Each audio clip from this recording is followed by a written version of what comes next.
Gaming Morning Show. Things put on pancakes and rhyming bear intros. Austin confused about whose sister married the bros. In the UK, dooley-doo tugs on our heartstrings. Gaming Morning Show is one of our favorite things. It's Paul. It's Paul. Ah, who are we kidding? Pumpkin spice and fall. Paul. We all know our favorite thing is the season of Paul. Pumpkin spice latte time! Besides the tasty drinks, the weather is cooler. We get the most time where it's cooled off, but it's not always rainy. Sometimes it's rainy for part of the day, but then it dries up and it's just a nice, cool, cloudy day. I like that. There's football on. Man, did we have a great football weekend.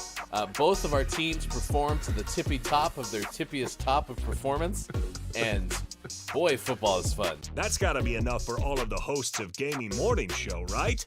Right? Okay, so when Club Penguin changed, they changed everything, they got more mainstream, and I wrote them an email.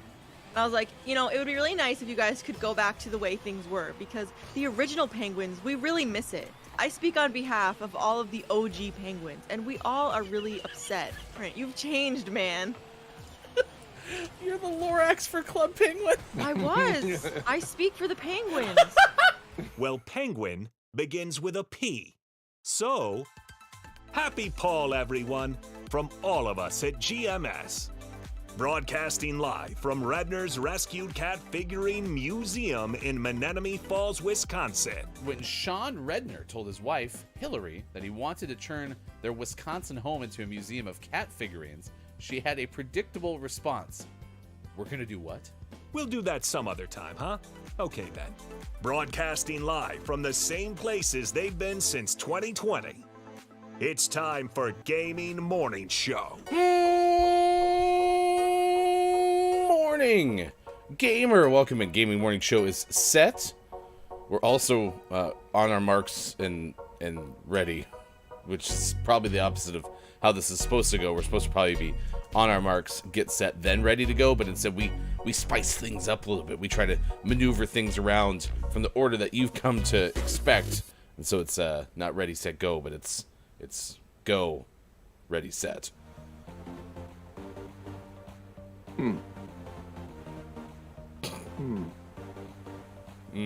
Oh yeah. Ponder that. I dare you. So we start running, and then it's like, oh, get in the block. And then we go running again. I like it. I'm okay with it. Thank goodness. I hope somebody does. That is Sports.Gaming on the left side of your screen. It's so good to see you. Good morning. Good morning. I'm Hefty Goof. This is the Tuesday edition of this morning radio show that plays games. It is Tuesday, January 17th, 2023. We have 3 hours of entertainment planned for you all the way up until, well, the 9 a.m. Pacific time mark, which should be a lot of fun. Math is fun. And it's going to be a good show. I feel it in my bones. Sometimes how you get that instinctual feeling of how good a show is going to be. This is the one. This is the one. Yeah. This is where we hit our stride. Only took just slightly over 2 years. Just like we planned, of course, too. That's important to say. Yeah, it's like Sean and I were sitting there talking one time, and we're like, "Hey, when do you think we're gonna hit our stride?" And we're like, "Probably 2 years, 3 months, kind of thing. Probably." That's the natural point. Who doesn't hit their stride? About 2 or maybe. How about 3 years? Let's go 3 years in at this point. Yeah. It's like a sprinter who runs the 400. They want to hit top speed right at 380. Exactly. That's what all the sprinters I've talked to. That's exactly what they say. Yeah. You don't get over zealous. Yeah. You gotta save something. Look it up. It's on the internet. Good morning to Scott Chick. It's so good to see you in our chat this morning. First, open things up at 54 past the top of the hour. Drew Mega has joined in 2 right off the bat at 5 past 6 o'clock. It is good to see you both. Thank you all who are listening and lurking. Also checking us out as a podcast by going to your favorite podcast app and typing Gaming Morning Show, and hopefully you'll be able to find us. If you can't, let us know in the Discord, and we'll try our best to figure out why. But we should be there. I listened to us last night on the way home from a day-long basketball tournament, which was super fun. I've learned that there's certain parts of athletic events working that are harder than others. One is like the full-blown, like, constant concentration that it takes to stat things, especially when you're by yourself. I get home and I'm just exhausted. Not physically, my body doesn't hurt. I'm just, like, mentally tapped out because you're just locked in for... I mean, first game was 11. We wrapped up at, like, 8:30. It's a lot of concentration. Yeah, it's a long time. It's apparently something that I don't have. Also, Classic Concentration, one of my favorite game shows of all time, also was hosted by Alex Trebek. You can look that one up if you didn't know about it. It's nice. And wasn't Concentration that game where you have to put all the shapes in the board before it goes pop? Was that Concentration? It is in my mind, but that doesn't mean it is in the real life. Yeah, that sounds right for some reason. Mm-hmm. But a little bit of an EME. Oh no. Well, now I'm getting conflicting. It's Perfection is that game, but there is a game called Concentration that I don't recognize. But EME.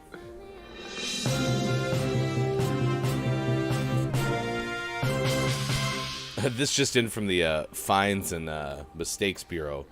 It's Copia has informed me that I did, in fact, say the word. And on behalf of all of us at Gaming Morning Show, I apologize, as that word cannot be said. Instead, whenever I have to say that word, I need to bring in my designated word sayer, Sports.Game. Yes. And Kopi and I met a few months ago when we were coming up with the rules and regulations. And the punishment for you saying the word sick is the bees. No, I don't want the bees. No, put the bees away. No, I don't want the bees. Thank goodness they're gone. I'm sure they'll never come back. They'll never come back. Good morning to Unknown Story and Copia. Thank you for keeping me in line, Copia. I appreciate that very much. It's always necessary. Nice chat! To have somebody who enforces things. So, yeah. Drew Mega says, wait, I missed it. What was the word, Hefty? The word is Classic. ick. That's like the opposite of brand new. Like, are you a fan of new cars? No, I prefer the... And if you ask me right now, Drew Mega, even though this happened within the last 2 weeks, why we can't say that word, I won't remember, but it's important that we can't. That's why the bees come out. We wouldn't leverage a punishment that's that big if it wasn't for that. Agenda-wise, endangered chimp born at the zoo in England. We'll have that story for you next hour. A mandarin duck draws bird watchers to a Wisconsin shore. We'll have that story coming up in a little bit. Today is National Hot Buttered Rum Day, Benjamin Franklin Day, Cable Car Day, Customer Service Day, Ditch New Year's Resolution Day. I like how that is 17 days into the new year. Yeah, interesting. International We Are Not Broken Day, James Leonard Tagle Gordon Day, Judgment Day, Kids Inventors Day, National Bootleggers Day, National Carolina Day, National Charlotte Day, National Ta Day, Popeye Day, Printing Ink Day, Rid the World of Fad Diets and Gimmicks Day. And it is also our topic of the day, which is Hot Heads Chili Day. I read this, originally was going to say, what's the best chili you've had? But it has nothing to do with that necessarily. It has more to do with the hot chilies that you might consume. Because apparently on this day, that is what you're supposed to try to do, is have some of the hottest chilies you've ever had in your life. Nice. I like hot things. But how hot? I like hot things as long as they're hot with flavor. I usually draw the line at any of the hot sauces or hot products that you just get the heat and they don't actually like taste good. It's just hot. I usually don't do those because I don't mind a little bit of torture for a delicious flavor, but some torture just for torture's sake is too much. Torture for torture's sake is too much. Yeah, I draw my line where I realize that I'm just basically making my life miserable for no reason. Okay, and so I understand that there are some people who specifically go after that, right? Mm-hmm. Yeah. Okay, chat, this is up to you now. Do you go for heat's sake, or do you go for heat for flavor? What is kind of your approach to chilies? Now, I consider myself a heat wuss. So, for example, yesterday, I had some barbecue that was just solely spicy because it had flavor. That was it. That was the only reason it was burning my mouth slightly, is because that was called flavor. And apparently Hefty's not used to that all the time. Yeah, I could see that. A good example for me is Thai food. There's my favorite Thai food is like red curry, which is inherently spicy. And then there are some places that I get it mild, and there's some places I get it like more of a medium or a hot, depending on how much I want to sweat whilst eating it. And those places don't differ in terms of like how spicy those levels are. They differ by how good the curry tastes. So the place here in town that we go the most frequently, I always get mild because it just tastes better than the medium. And so the spice, I could do without the spice just because it tastes better that way. Drew Mega says, "Ooh, the hottest food." I have a good one to call out. Just for the record, also, Austin is still confused about the sister wives thing. Absolutely. We had another meeting just the other day to run it over. We brought new, fresh PowerPoints and charts created by IMJF Downs. It's still not working yet, but I'm assuming we're going to get there at some point.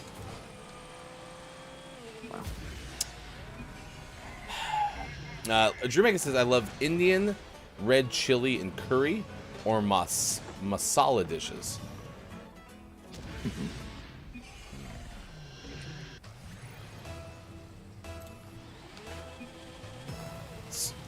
Did I say red chili? Yeah, red chili and curry. Okay.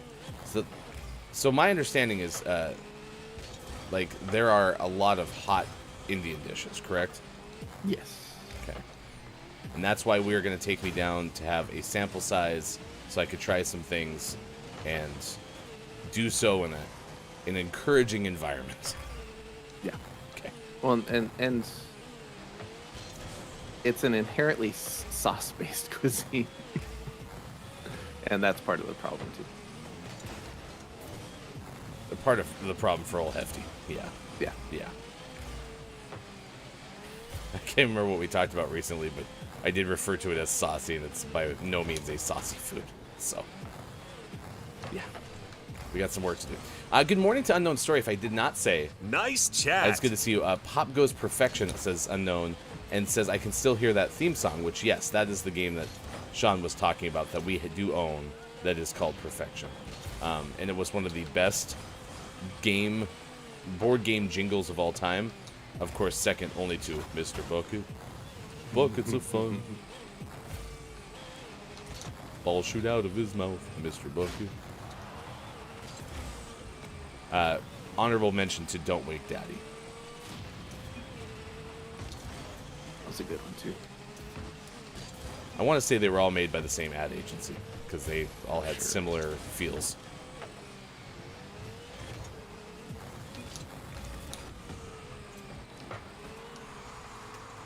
Alright, oh, and apparently part of my punishment can be 69 hours of Fudge Village as well. No, that's not a punishment, Copia. We love that game. I would like to play that game as much as I possibly could. it would not be a punishment for you to say, I'm not allowed, or I have to, like as a requirement. So good thing that that's not a problem. He's lying. Copia said hot buttered rum is the sequel to Zoolander. I don't think that's true. Scott Chick says, I don't do hot food, so the hottest food I have probably had is a jalapeno, which is weak in comparison to others.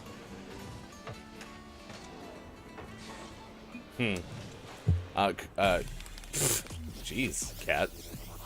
Meow. Arturo's here, y'all. We got the Gaming Morning Show Morning Gaming News coming up after this. 6:50 this morning.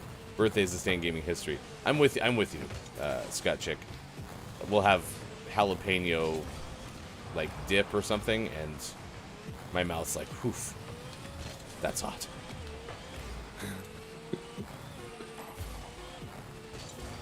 Copia says, I can't remember the name of the hottest I've had, honestly, but when Sarah and I worked at a restaurant, one of the chefs made a batch of Carolina Reaper sausage rolls, and I ate an entire batch because nobody else could. Oh my gosh.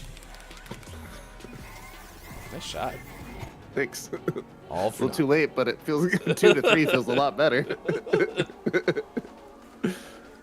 Oof, that was just narrowly over the goal line there too.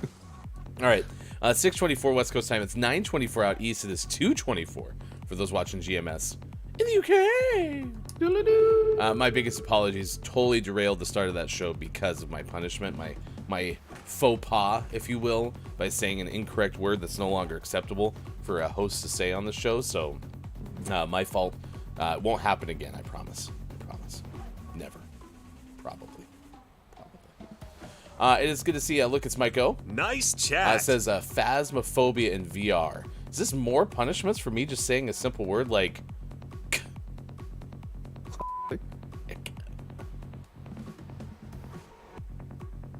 I think I'll stay away from the. VR scary games, for now. I still think you should play Resident Evil Biohazard in VR. Did you see how well I handled Resident Evil Biohazard out of VR?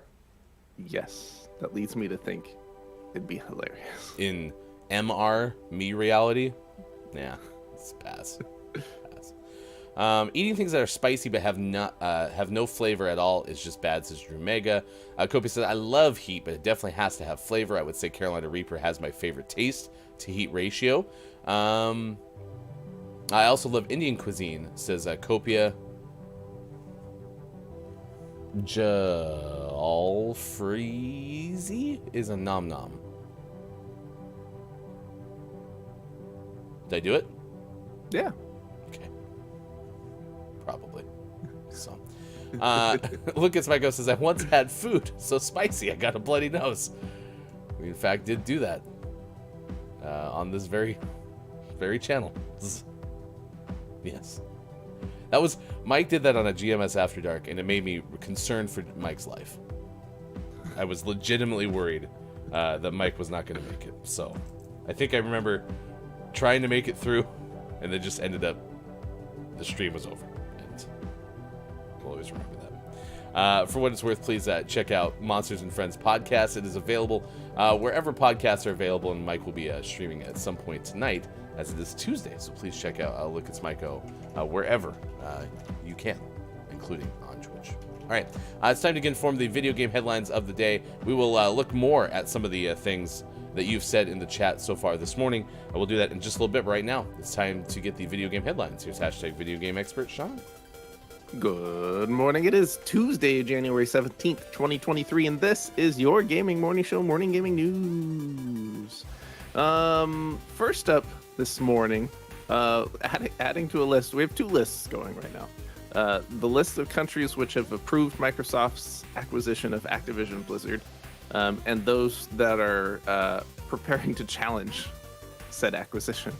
Today we add not necessarily a country, but the entire European Union on the list of countries that are challenging Microsoft's Activision Blizzard deal. This is from Ryan Dinsdale of IGN. They're reportedly planning to submit a statement of objections to Microsoft regarding its acquisition of Activision Blizzard. Sources familiar with the matter told Reuters that Microsoft is likely to receive an EU antitrust warning regarding its $68.7 billion acquisition of the Call of Duty and World of Warcraft publisher. The statement of objections charge sheet is expected to be sent in the coming weeks, though Microsoft has seemingly maintained that it's confident in its deal's success. They say, quote, "We're continuing to work with the European Commission to address any marketplace concerns. Our goal is to bring more games to more people, and this deal will further that goal."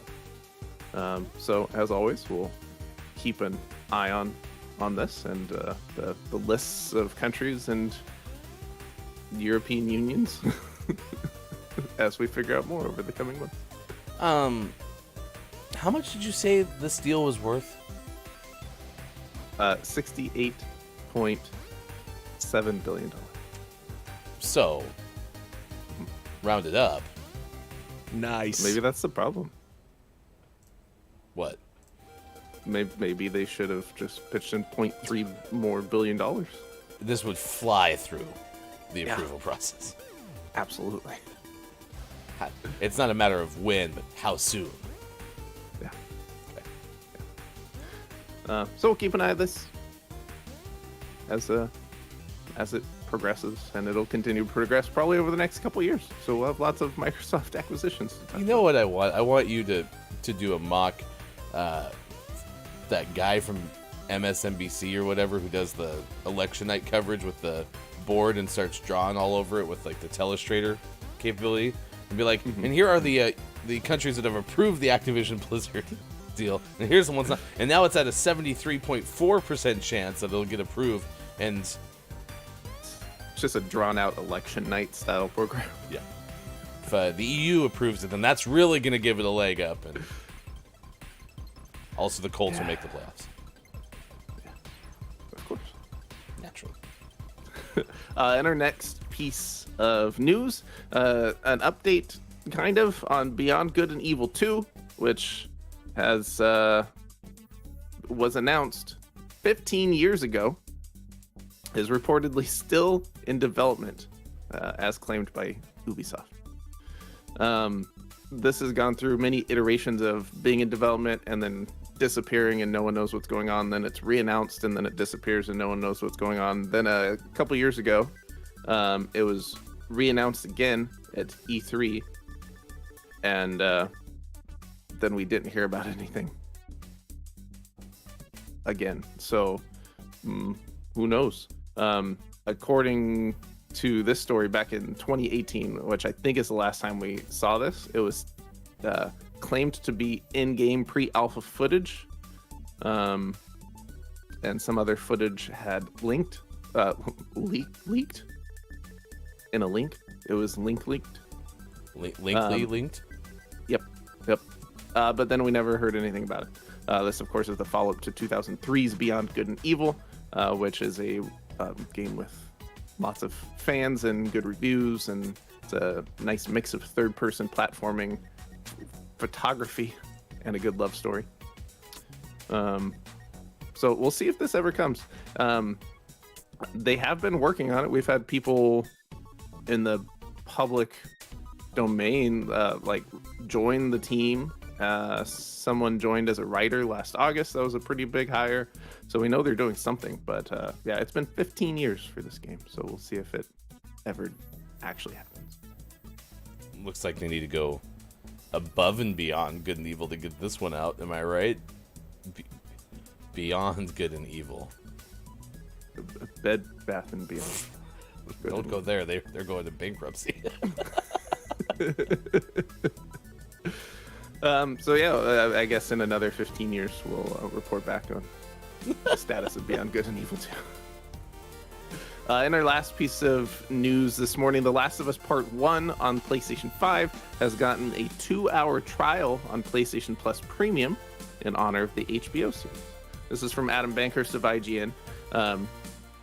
The game doesn't currently have a playable demo, as is kind of the norm with modern games. But they've decided to put up a 2-hour demo, game trial, if you will, for The Last of Us Part 1, which if you have PlayStation Plus Premium, you can go check out right now. This is the most current remake version of the game that's available on current gen PlayStations. So it's a good chance to check out the game. Either if you haven't played it before at all, check out a couple hours for free.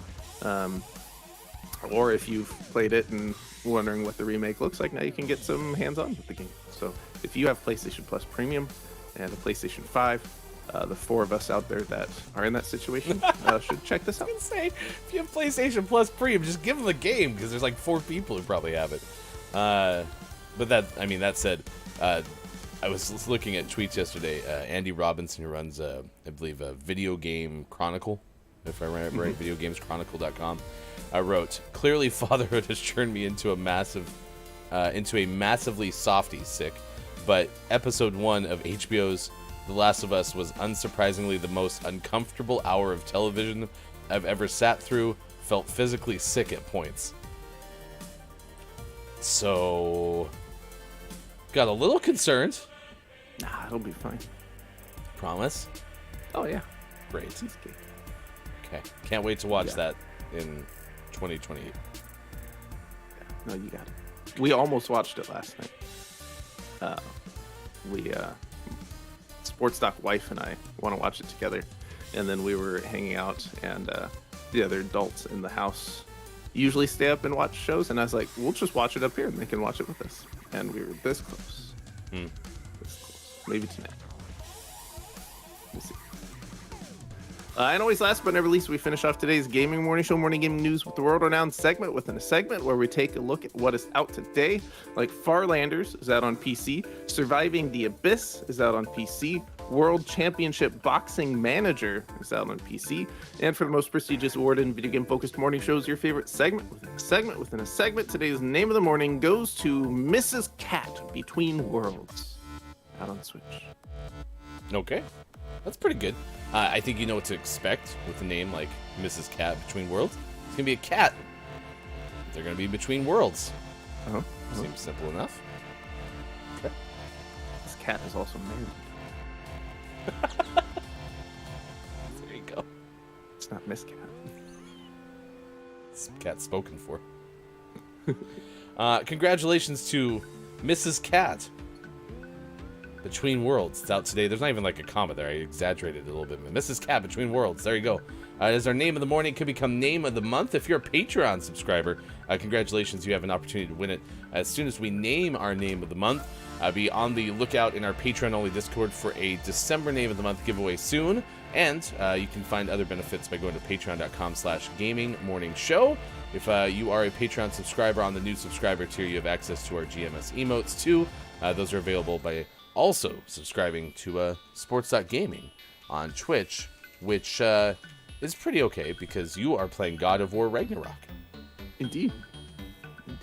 And we should be playing that sometime soon, too. Okay. Promise? Promise. Actually, tonight might be a good night for that because only one of us has to get up early tomorrow. And that person's you. Yeah. All right, there you go. That's the Gaming Morning Show Morning Gaming News. Thank you, Sean. Thank you.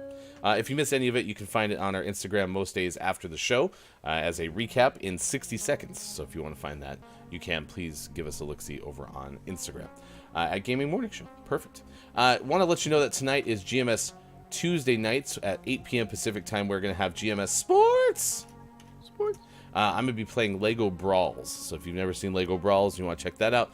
That'll be happening because that's a sport, brawling. Speaking of which, apparently some folks in chat are going to be brawling because I saw Mike said something about, I'd like to challenge them to a fist fight, winner takes all. So there's an option for maybe you could challenge them to a Lego Brawls. Fisticuffs. Yes, exactly. Unknown Stories here. Asa Attack, good morning. Nice chat to you. Thank you for stopping by. Nice chat. We appreciate it very, very much. And due to a previous promise, Austin at one point said, I haven't done coke in ages. That's true. Drew Mega said my Coke buddy is here.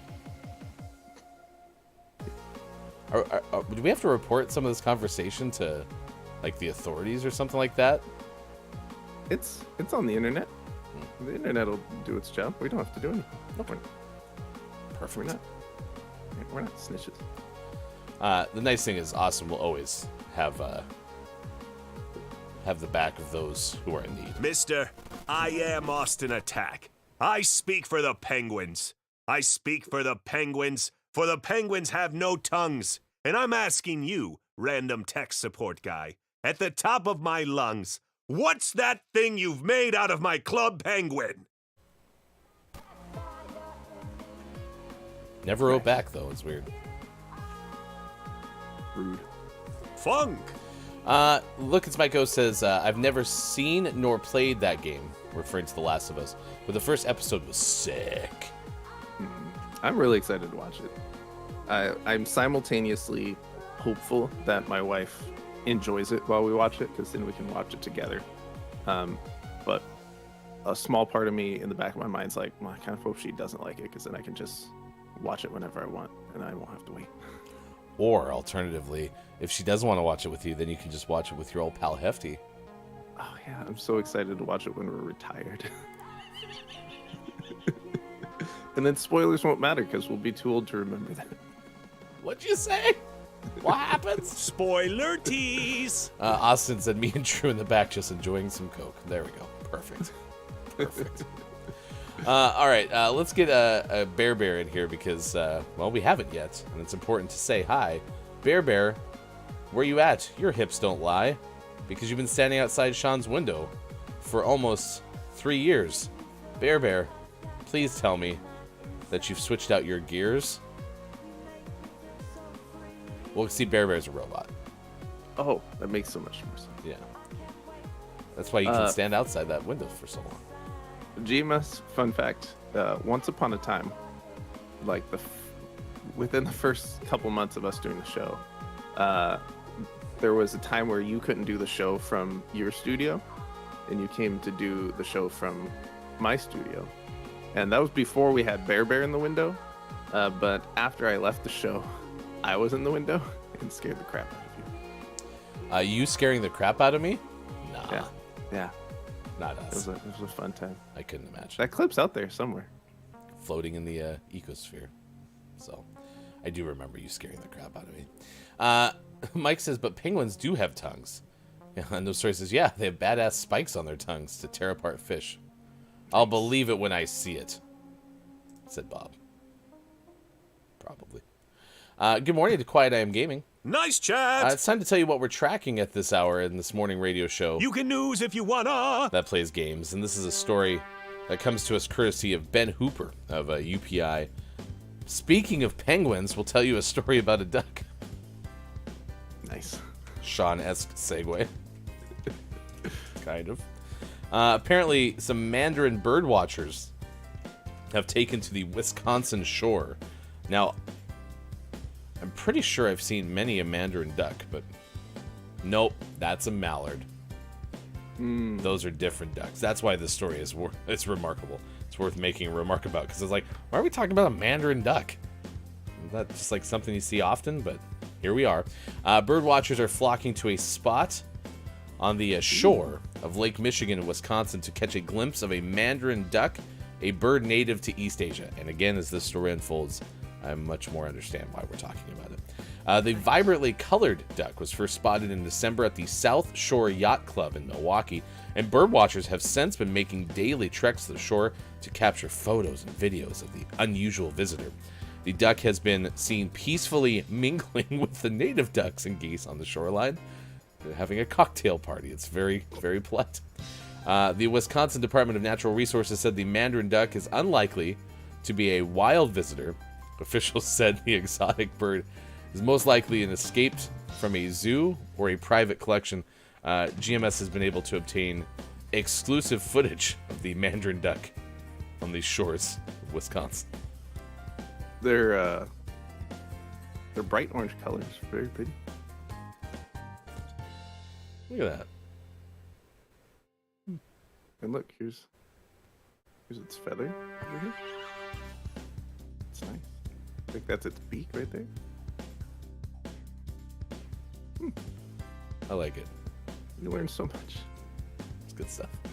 The DNR said officials believe the duck to be hardy enough to survive the winter climate in Wisconsin. It is being left alone for the time being. It's that rind helps a lot. Hardy or not hardy? Don't tell Hefty Wife she'll eat the poor duck. Because she wants something hardy.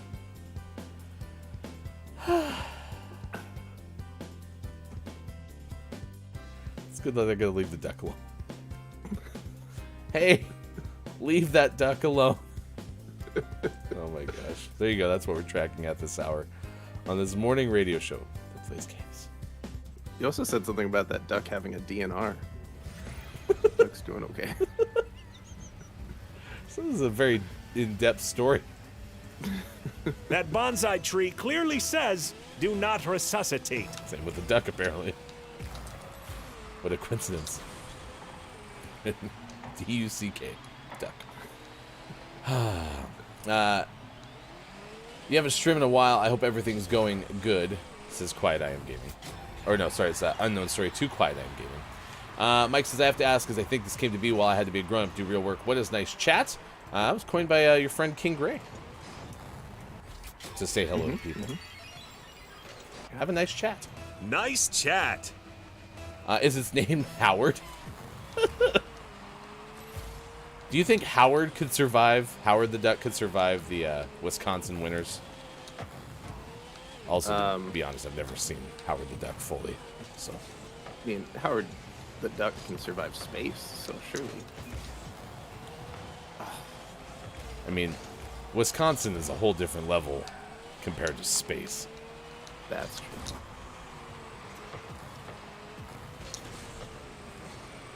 All in all, you're just another quack in the pond. All in all, you're just another quack in the pond.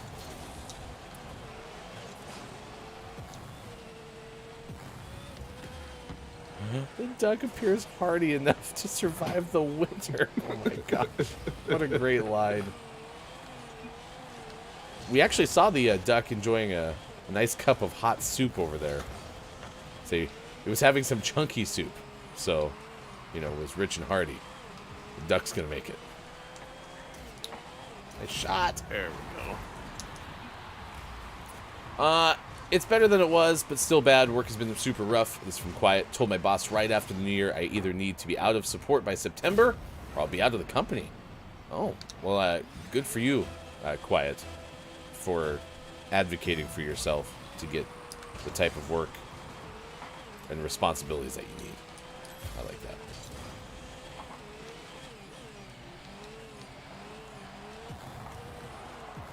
Speaking of streaming, Austin Tax should be on today around 3 or 4 p.m. Pacific time. Austin, do you have a well-thought-through plan for your show today? Kofi says, I love Pink Floyd a lot. I'm fine with Pink Floyd. Yeah. It went the wrong way. It flipped backwards. Good morning, Yeah, nice. I had your back, but they just got in the way. Nice chat to Curviously Jen. Nice chat. It's good to see you this morning. Let's get some folks who haven't had a chance to chime in on the topic of the day chiming, and that is about hot food. Today is apparently National Hotheads Chili Day, and so we're asking you, what's the hottest food you've ever tried? Sean is in favor of hot for the sake of flavor, not for the sake of requiring milk and a tongue transplant. That's why penguins have no tongues, is because they all had to have them transplanted because of all the hot food that they've been eating. All those hot fish. Nice work. Hot fish. Hot fish. For Jen asked, for real question, by the way, can I get someone to come and just adult for me? Would you like to be substitute adult today for Jen? No, I got my own adulting. I don't want to do that. I'm going to do. Yeah, I apologize, Jen. Tuesday's one of my biggest adulting days. I can't take care of that for you. So if anyone's available to be a substitute adult, please consult courteously Jen in the chat, please.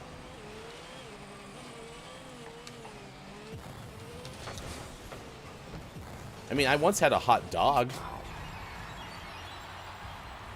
I'm a fan of hot dogs. Yeah. Not very spicy, though. Although, apparently, according to Copia, you can also make, like, really spicy sausage rolls, so. I believe it.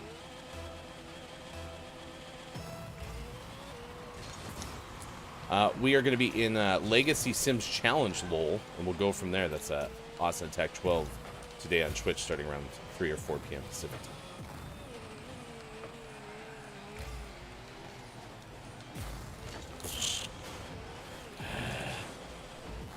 You know, sometimes I wish one's opponent would do just exactly what you need your opponent to do at any given time, instead of being good and trying to avoid having me hit you with the ball, or hit the ball at the time I want to hit the ball. You know, just things like that.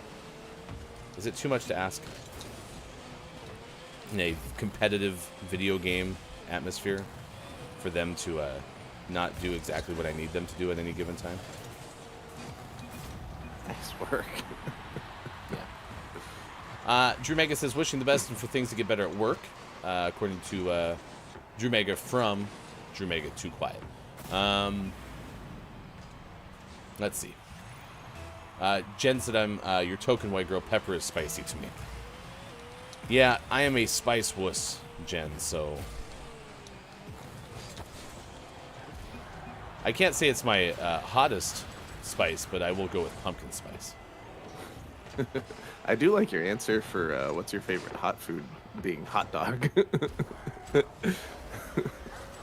You know, technically, we can just have... It's in the name. Yeah. Yeah, any hot food can technically be the hottest food. Like, are we talking temperature-wise? Like I heated my food up to 400 degrees and burnt my mouth kind of food? Or... By the way, I mentioned yesterday that on Sunday I had fennel sausage, caramelized onion, mushroom, and goat cheese pizza, and it was amazing and made me very happy in the moment. Well, I took that home, and then yesterday I came home from the all-day basketball event and was very hungry, so I decided to throw 2 of those pieces of pizza into the air fryer and crisp them up. The air fryer is the greatest invention ever made on the face of the planet. That's the best reheated pizza I've ever had in my life. Oh, man. Their defense is stellar. Not stellar for Hefty. Oh, that would have been sick. So yeah, get yourself an air fryer, chat. As endorsed by old Hefty Goof. It's amazing. I even had carrot fries the other day in the air fryer that were just top notch. Yeah? And I used spices to spice them. Were they hot spices? No, that'd be ridiculous. That'd be absurd. It's a 6:51 West Coast time. It's 9:51 out east. It's 2:51 for those watching GMS in the afternoon. Quiet says, thank you, everyone. I'm hopeful things will work out. Austin Attack says, I like hot only if it tastes good and it's just hot for hot's sake. That's kind of what you and Austin have a similar philosophy then. Yeah, absolutely. Sounds like we're aligned. I don't want to be in pain while I eat. This buffalo wing is so good. I'm just so happy.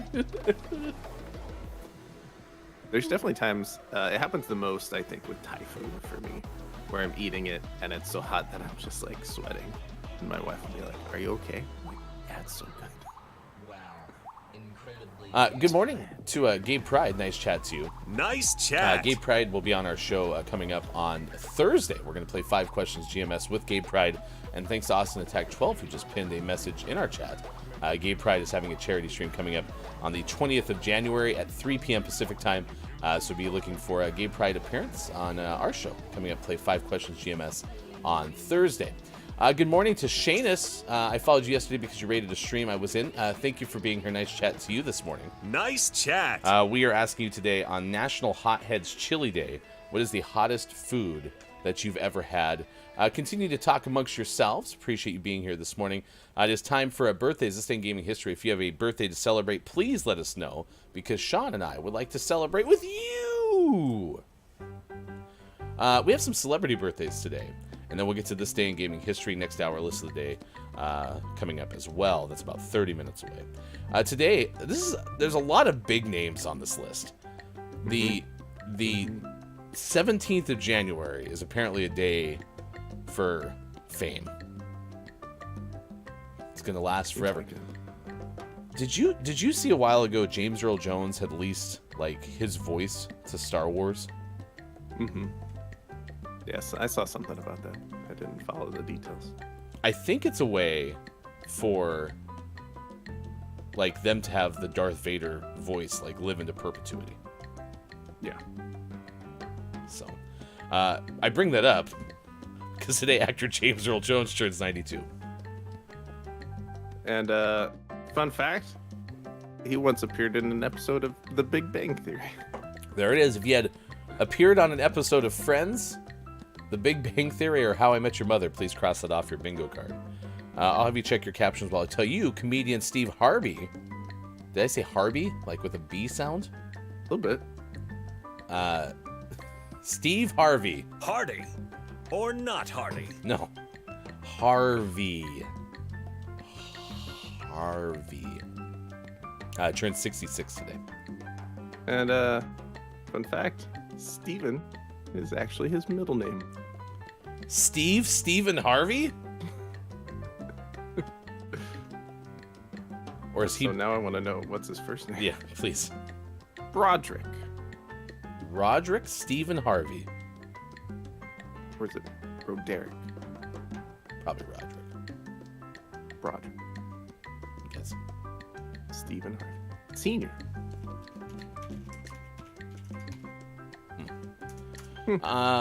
Today, actor Jim Carrey turns 61. Fun fact, he was one of several celebrities to portray Joe Biden on Saturday Night Live. As good as Jim Carrey is, as good as Roderick Carey is at portraying characters, I did not like his Joe Biden. Yeah. Could have been better. Could have been. Today, former First Lady Michelle Obama turns 59. She once had tea with Ina Garten during an episode of Barefoot Contessa. I've watched Barefoot Contessa quite a bit, and it's a fine enough show. But there was something, maybe it was like a Storybots or something like that, where they have like really subtle parodies that, make people like, oh, I know what that reference is to.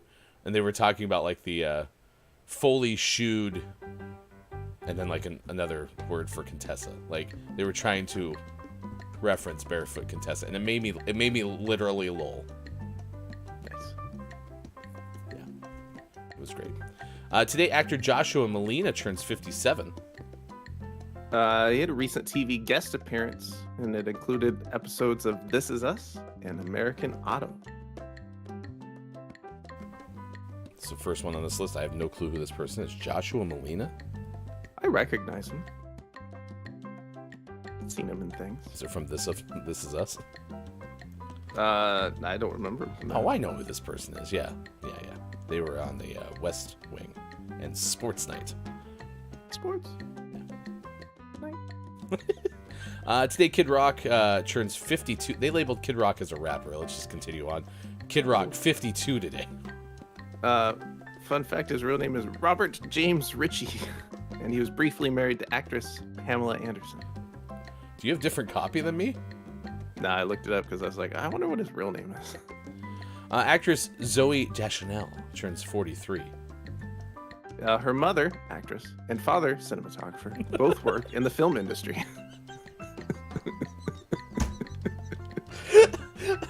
Wait, so you're telling me the actress and cinematographer parents were in the film industry?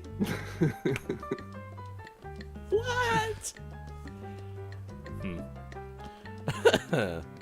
Has Zoe done much lately? I'm sure. I think she was in the film Dreamin' Wild that premiered in Venice, Italy. Chat, anyone have a Zoe Deschanel? What was that? 500 Days of Summer? That movie was both great and horrible to watch. Because it was like one of those movies where, you know continuous, like, things are going to trip it up, and you're like, ugh. But really fun way to tell some stories. Like, the whole expectations versus reality sequence was well done. So, actress Kelly Marie Tran turns 34 today.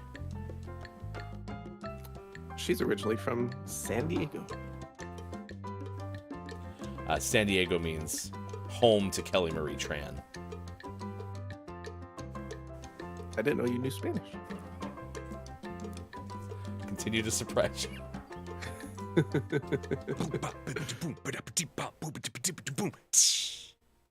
We've got a drummer birthday.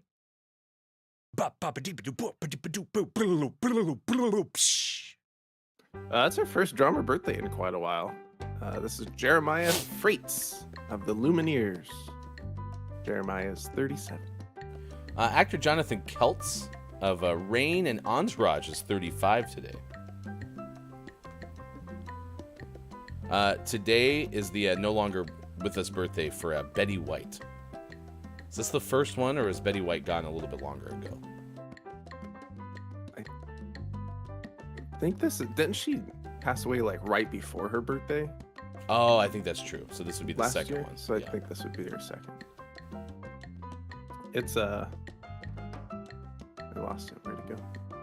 Come back here. Oh, it's singer Susanna Hoffs of the Everything Bengals. Yes! She's 64. GMS is fully endorsing the Everything Bengals for the AFC Championship to make it back to the Super Bowl. So, go Everything Bengals. Except I want the Bills to win this weekend. Other than that, though, but we're fully all in. That's good. That's a good pull for me. Today's Benjamin Franklin Day because it was Benjamin Franklin's birthday. Al Capone, Vidal Sassoon, and Muhammad Ali and Andy Kaufman all had birthdays. I'm telling you, January 17th is the day. Busy day. Curviously Jen says in chat, today is my best friend's birthday. I don't see a name, so we'll just go with to Curviously Jen's best friend. It's your birthday song. It isn't very long. Toot toot. That's how birthdays work. You can have a shout out to your best friend on their birthday. Today, this day in gaming history, Sean, we have one from before 1995, so that means you get a chance to play Lawsuit or Not a Lawsuit. Ooh, narrowly before 1995. It was 1994. Not a lawsuit. Not a lawsuit. When Bob plays the didgeridoo, your answer's locked in. You said Not a Lawsuit to 1994. Microsoft and Sega Enterprises for an agreement, probably form, for Microsoft to supply portions of operating system software for controlling a new Sega video game. Correct. You did it. Absolutely correct. 2001, the U.S. Surgeon General's office releases a report, Youth and Violence, a report of the Surgeon General. It makes it sound like it's basically like a biography about the Surgeon General. Yeah, I mean, he was very violent when he was young. It concludes that media influences play a low role in contributing to youth violence. 2003, Microsoft announces it has sold 8 million Xbox systems to date. 2 years later, in 2005, Electronic Arts signs a 15-year deal with ESPN for access to ESPN televised programming, personalities, and integrated marketing opportunities. Nice. I think that was after Electronic Arts got the exclusivity to the NFL, and they kicked ESPN out. So they were like, well, now can we borrow your brand? Please, that'd be cool. 2006, Eidos releases 25 to Life for PlayStation 2 and Xbox in the US. Eidos. Same year, Ape Escape 3 came out for PlayStation 2. So there you go. Join us tomorrow at 7:25 a.m. Pacific time, as we are going to talk to Gabe from formerly of Digital Trends, now with GameSpot. We mentioned yesterday that the Xbox Live debuted. The Xbox Live, I guess just Xbox Live, debuted 20 years ago in Japan. So we're going to talk about kind of the history of Xbox Live. We'll do that at 7:25 a.m. Pacific time, coming up tomorrow on Gaming Morning Show. All right, that's our first hour. It's in the books. Next hour, we'll give you a list of the day. Today, we're talking about snacks. Well, kind of. We're talking about, hotness. Hotness when it comes to flavors in your mouth. It's National Hotheads Chili Day. So we'll give you a list of the day. We'll also have sports. Lucas Myko says, you meant to say that you want the Eagles to win the Super Bowl, Ryan. I would be fine with the Eagles winning the Super Bowl. Copia says, the guy who played Seymour in a production we did for a Little Shop of Horrors is celebrating his birthday today. Haven't spoken to him in years. Well, to you, the guy who played Seymour in a production that Copia did, Little Shop of Horrors, years ago, it's your birthday song. It isn't very long. Doot, doot. Stick with us. More Gaming Morning Show on the other side of the break. Sean and Hefty. It is January 17th, 2023. Thanks for being here. Facebook Gaming, Twitch, YouTube, Twitter Spaces, and at GamingMorningShow.tv.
Take Gaming Morning Show with you on Twitter Spaces. Find us at Watch GMS on Twitter and listen while scrolling your feed. Or try audio only on Twitch.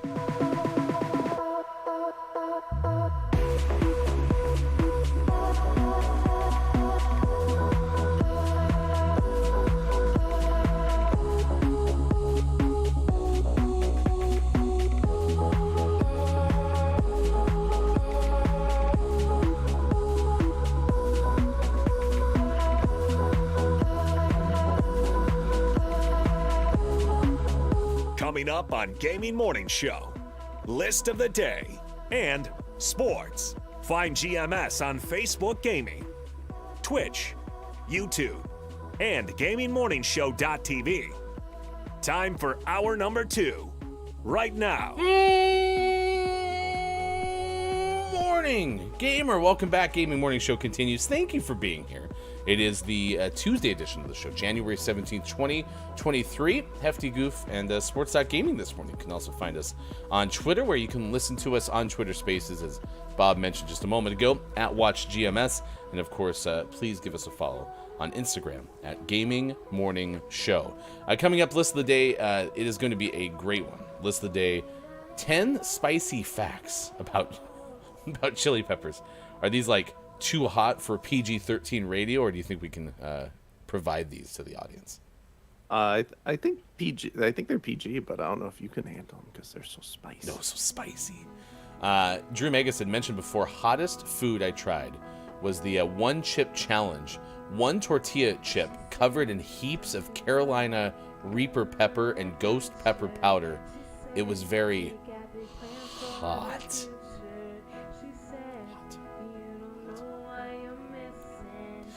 Gabe Pride had mentioned for the charity stream, which is coming up on the 20th of January at 3 p.m. Pacific time. For the charity coming up, if I raise enough money, I will be eating a Carolina Reaper hot honey sandwich. Nice. It's not bad. It's not bad. Oh, and Gabe Pride had said I hate spicy foods, so yeah. Even better. Yeah. Austin texted, I used to joke that water was too spicy for me, but it's really not true. As long as it's tasty, I'll eat it. I thought you were saying, Austin, that you eventually found out that water was, in fact, within your Scoville comfort. So, it's good. Please drink water, y'all. It's good to hydrate, I suppose. Nice chat. Good morning to Element of One. Nice chat! It's good to see you. Thank you for being here for this morning radio show that plays games. You can also join us GMS Tuesday nights is tonight, as we'll be playing Lego Brawls as part of GMS Sports. We'll talk more about the actual sports world, including the NFL playoffs. Last night, what happened to Tom Brady and the Buccaneers? Find out coming up at 7:50 this morning. In sports, we also will tell you the story of an endangered chimp born at the zoo in England, National Hot Buttered Rum Day, Benjamin Franklin Day, Cable Car Day, Ditch New Year's Resolution Day, Customer Service Day, Kids Inventors Day, National Bootleggers Day, and Printing Ink Day, with Rid the World of Fad Diets and Gimmicks Day among the days of the day today. And we're talking about National Hotheads Chili Day. Do you remember the hottest food you've ever had? I think I only asked you, like, what is your favorite spicy food? I don't know if you've ever said what is the hottest food you've ever had. I would guess it's some sort of curry, whether it was Indian food or a Thai. It's probably Thai food or an Indian dish. Okay. I once had a jalapeno pepper included in something. That was terrifying. Indeed. I cried for days. This is from nationaltoday.com. Chili lovers celebrate National Hotheads Chili Day on January 17th every year.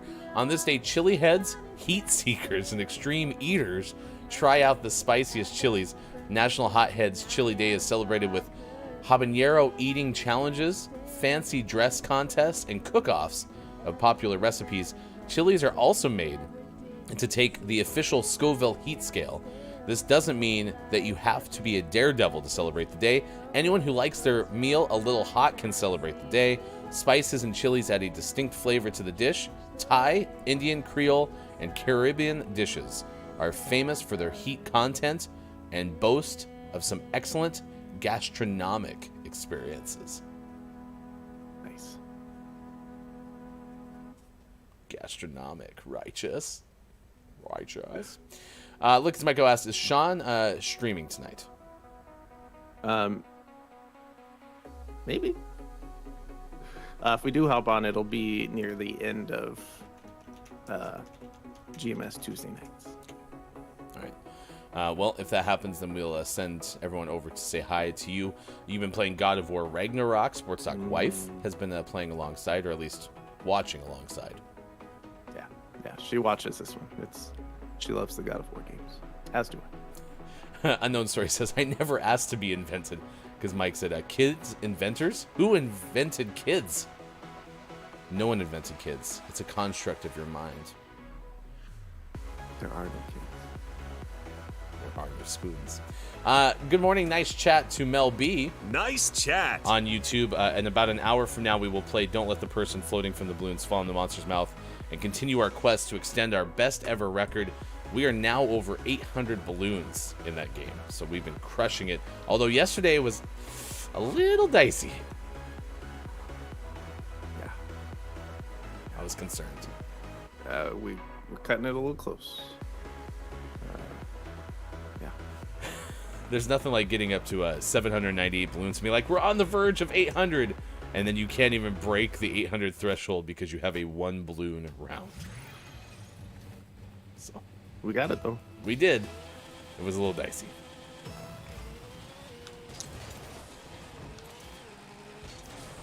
Yeah, I can't think of anything that I've had that's just been ultra spicy, but the chances of me ordering something like that's, you know, of some sort of concern, like, I probably wouldn't even order it. And then, of course, I have a hard time sharing food in general, so if someone's like, you should try my, you know, super hot chili dip or something, I'm probably going to say no, because I just don't like sharing food as a rule anyway, So that definitely, like, limits the exploration when it comes to food. But I've also never really visited some of those areas. Like, I've never been to Thailand, for example, or anywhere in Asia, for that matter. And even, like, my time in Louisiana was very abrupt. Like, I think we flew into New Orleans and then drove to Alabama. So, like, there wasn't a chance to try any local cuisine anyway. Nice shot, Sean. Thank you. He's nuts! So, yeah, I don't think it's gonna happen. Now, you mentioned when you went to the UK that you found out that barbecue over there is a little bit different than barbecue over here. Smoked Not barbecue. paprika is just barbecue. Well, yeah, barbecue chips are just, they call them smoked paprika chips. But then we found out that what they consider Mexican food is basically the same spices you would put on barbecue. No. Everything's confused. Okay. GMS now presents Sean playing video games while being full screen because Hefty's PlayStation crashed. Oh no. I see your car just sitting there, dead, like on the freeway. Motionless.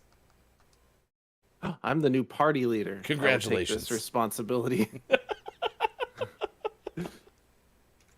You've been upgraded. You've been switched out with Poncho. Oh, did Poncho take over the party? No, it took over your place in the game. Oh. Fight for me, Poncho. Smoked paprika is my absolute favorite spices. Look, it's Michael. Unknown Story says, that was a loud, angry crash buzz. Yes, I had to get rid of it as quickly as possible. It was not loud enough to make me toss my headphones off, nor was it as loud as yesterday when we were playing Minecraft Monday, and the skeleton shot me, and it scared the heck out of me. It was terrifying. It's pretty entertaining. Are we at least winning? We're tied right now. All right.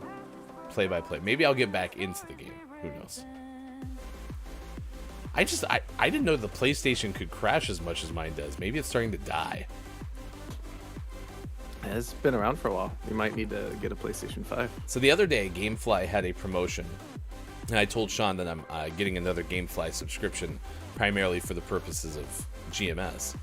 And they had a deal where you could basically get 6 months of GameFly for, included in your bundle with the PlayStation 5, and had a controller, and I think it came with like God of War or something like that. And I was like, maybe this is the right time. I mean, I'm already gonna spend like 20 extra bucks a month on another GameFly subscription. Why not? Might be time. I didn't do it. Boo. Kind of wanted to, but it would be a bad purchase right now. Yeah, but it'd be a fun bad purchase. It sure would. The fun bad purchases are the best kind of purchases. It's true. So, I have to get a mattress. There's been a whole bunch of I have to buy a new flute.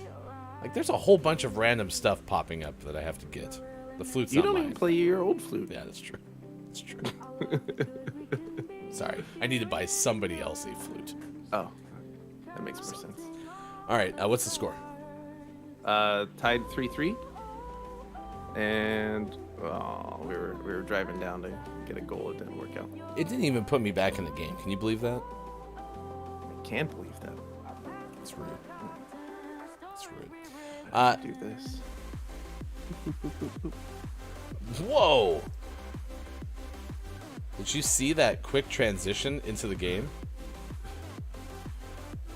All right, it's 3-3, 2:20 left to play. And now the orange team, Sean's team, goes up by 1.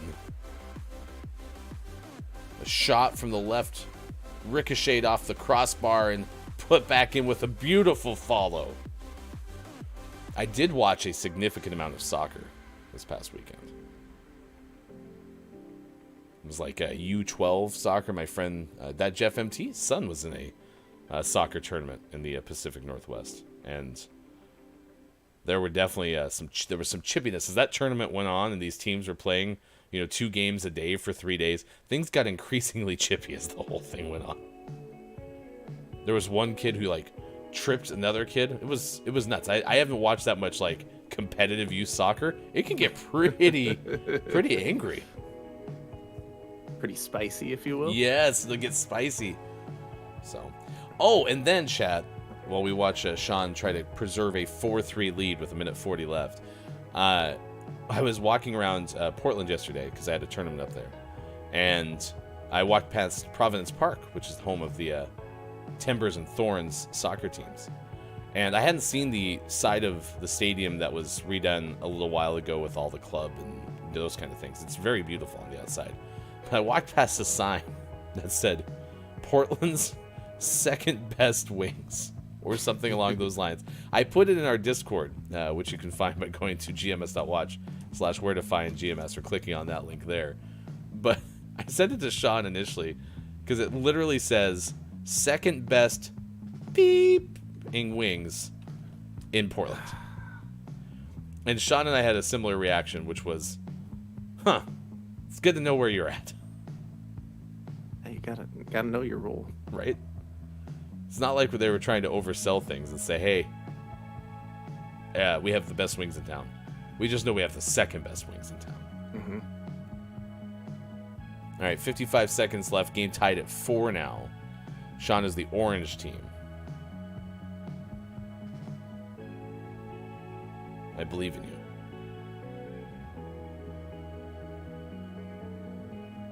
A good run on the right side.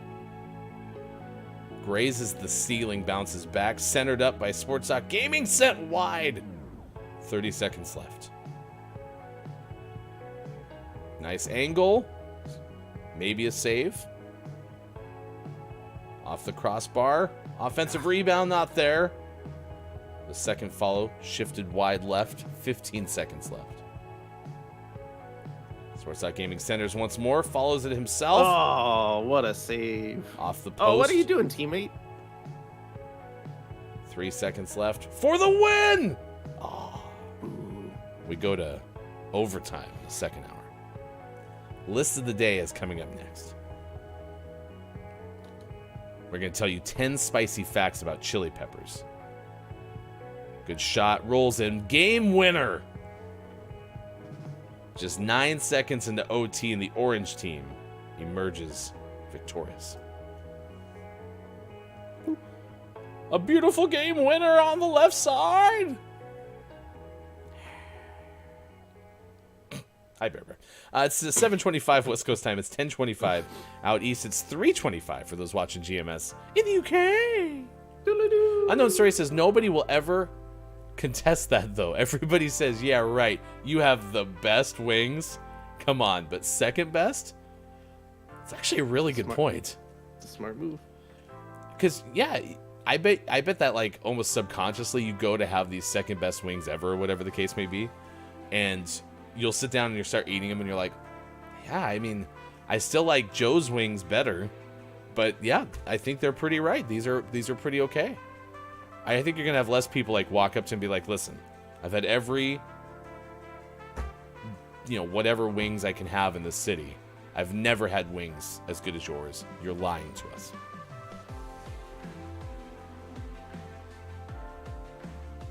Should we open up a shop and claim that we have the third best wings? But put it right across the street. Mm-hmm. Mm-hmm.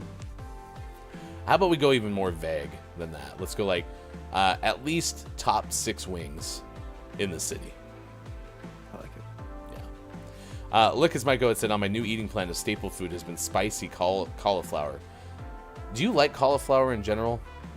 Mm-hmm. It's really good. Austin Tech said this one restaurant has the best cauliflower wings, and they make me cry, but God, they're so good. They're clearly not at that restaurant in Portland, because those are the second best wings.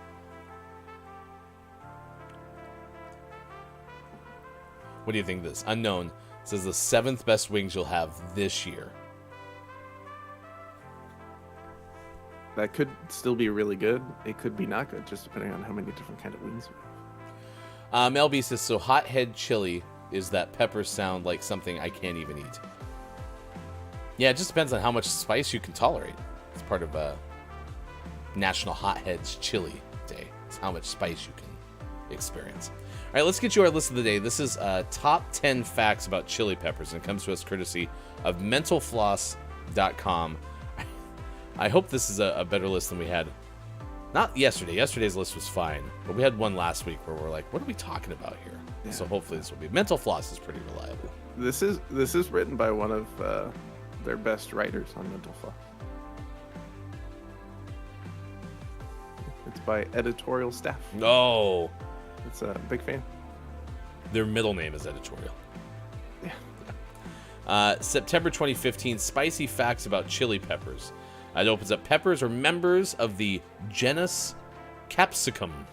Come in all shapes, sizes, and colors, and spiciness. Learn more about the varied and interesting fruit native to Central and South America. We start with number 1. There are thousands of types of peppers. Chili pepper is a very broad term. The plant is capable of mutating very quickly, and as a result, there are a ton of varieties, over 140 different kinds growing in Mexico alone. The environment also impacts what the pepper will look and taste like. Soil, temperature, and weather all need to be taken into account. 2. However, all the ones you know are all from the same species. There's a huge range of species. Only 5 are domesticated. Capsicum annum, Bacatum, Chinese, frutescens, and pubescens. Capsicum annum is the most common of the group. It includes a plethora of the cultivators, both mild and hot, including bell peppers and jalapenos. Majority of peppers that you can think of all come from this one species. I've never been happier that you got one particular spot on list of the day, and I didn't. That would have been like 7 mispronunciations. Yeah, it's capsaicin, but the species name is capsicum. So that's not a pronunciation issue. Woo-hoo! I'm off the hook. Number 3. They've been domesticated for a long time. I think you just kind of basically said that in a way, but it's one of the first plants to have been domesticated. In fact, chili pepper seeds from over 6,000 years ago have been found in Peru and Mexico. 4. Nice. Number 4, some parts of the pepper are hotter than others. If you've ever eaten a chili pepper, You might have noticed that the second bite is hotter than the first. Some people believe it's because the seeds are the spiciest part, but it's actually the flesh near them that sets your tongue on fire. The part of the pepper closest to the stem is usually the hotter part because it has the highest concentration of capsaicin. These components of the pepper irritate the skin and cause your mouth to feel that distinct burning pain. So you can just eat the tips of the pepper. They're less hot. So there's something out there that's called capsaicin P. Yeah. Isn't it like a heartburn drug? Because when you've said capsaicin now like 13 times, my brain keeps going to that. Yes. Maybe. There's. It's just spelled different.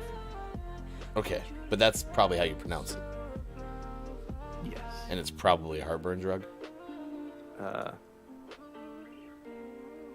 Maybe. Arthritis pain relief cream. Nailed it. 5. Only mammals are sensitive to it. While capsaicin may burn and irritate the flesh of mammals, birds are completely immune to its effects. As a result, birds are largely responsible for helping wild peppers spread by eating them and then excreting the seeds. It's a poop thing. Gross. 6. Number 6, all bell peppers are the same plant. Peppers definitely look different. They come in all colors, but they're actually the same fruit in varying levels of maturity. They start off green, then they turn yellow, and finally red. But some of the time, the orange or yellow is fully mature. Green peppers taste more bitter than their counterparts because they lack the same chemicals and vitamins that the more mature fruits develop. Thanks to a supply of chemicals like vitamin C and beta carotene, orange and red bell peppers have a much sweeter taste. And they also vary in terms of price at the grocery store. Jalapeno peppers also turn red, but are usually picked before they're that ripe. I like how I mentioned prices at the grocery store. 7. I can be brown, I can be blue, I can be violet sky. Apparently bell peppers can be purple. Get it? Nice.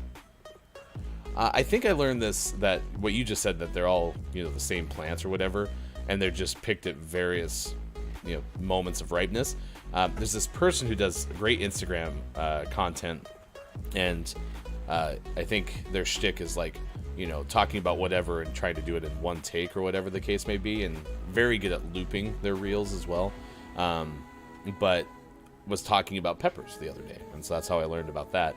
Bell peppers can be purple according to Mental Floss. Red, green, orange, and yellow bell peppers regularly line the produce aisle, but the mild sweet pepper can also be purple.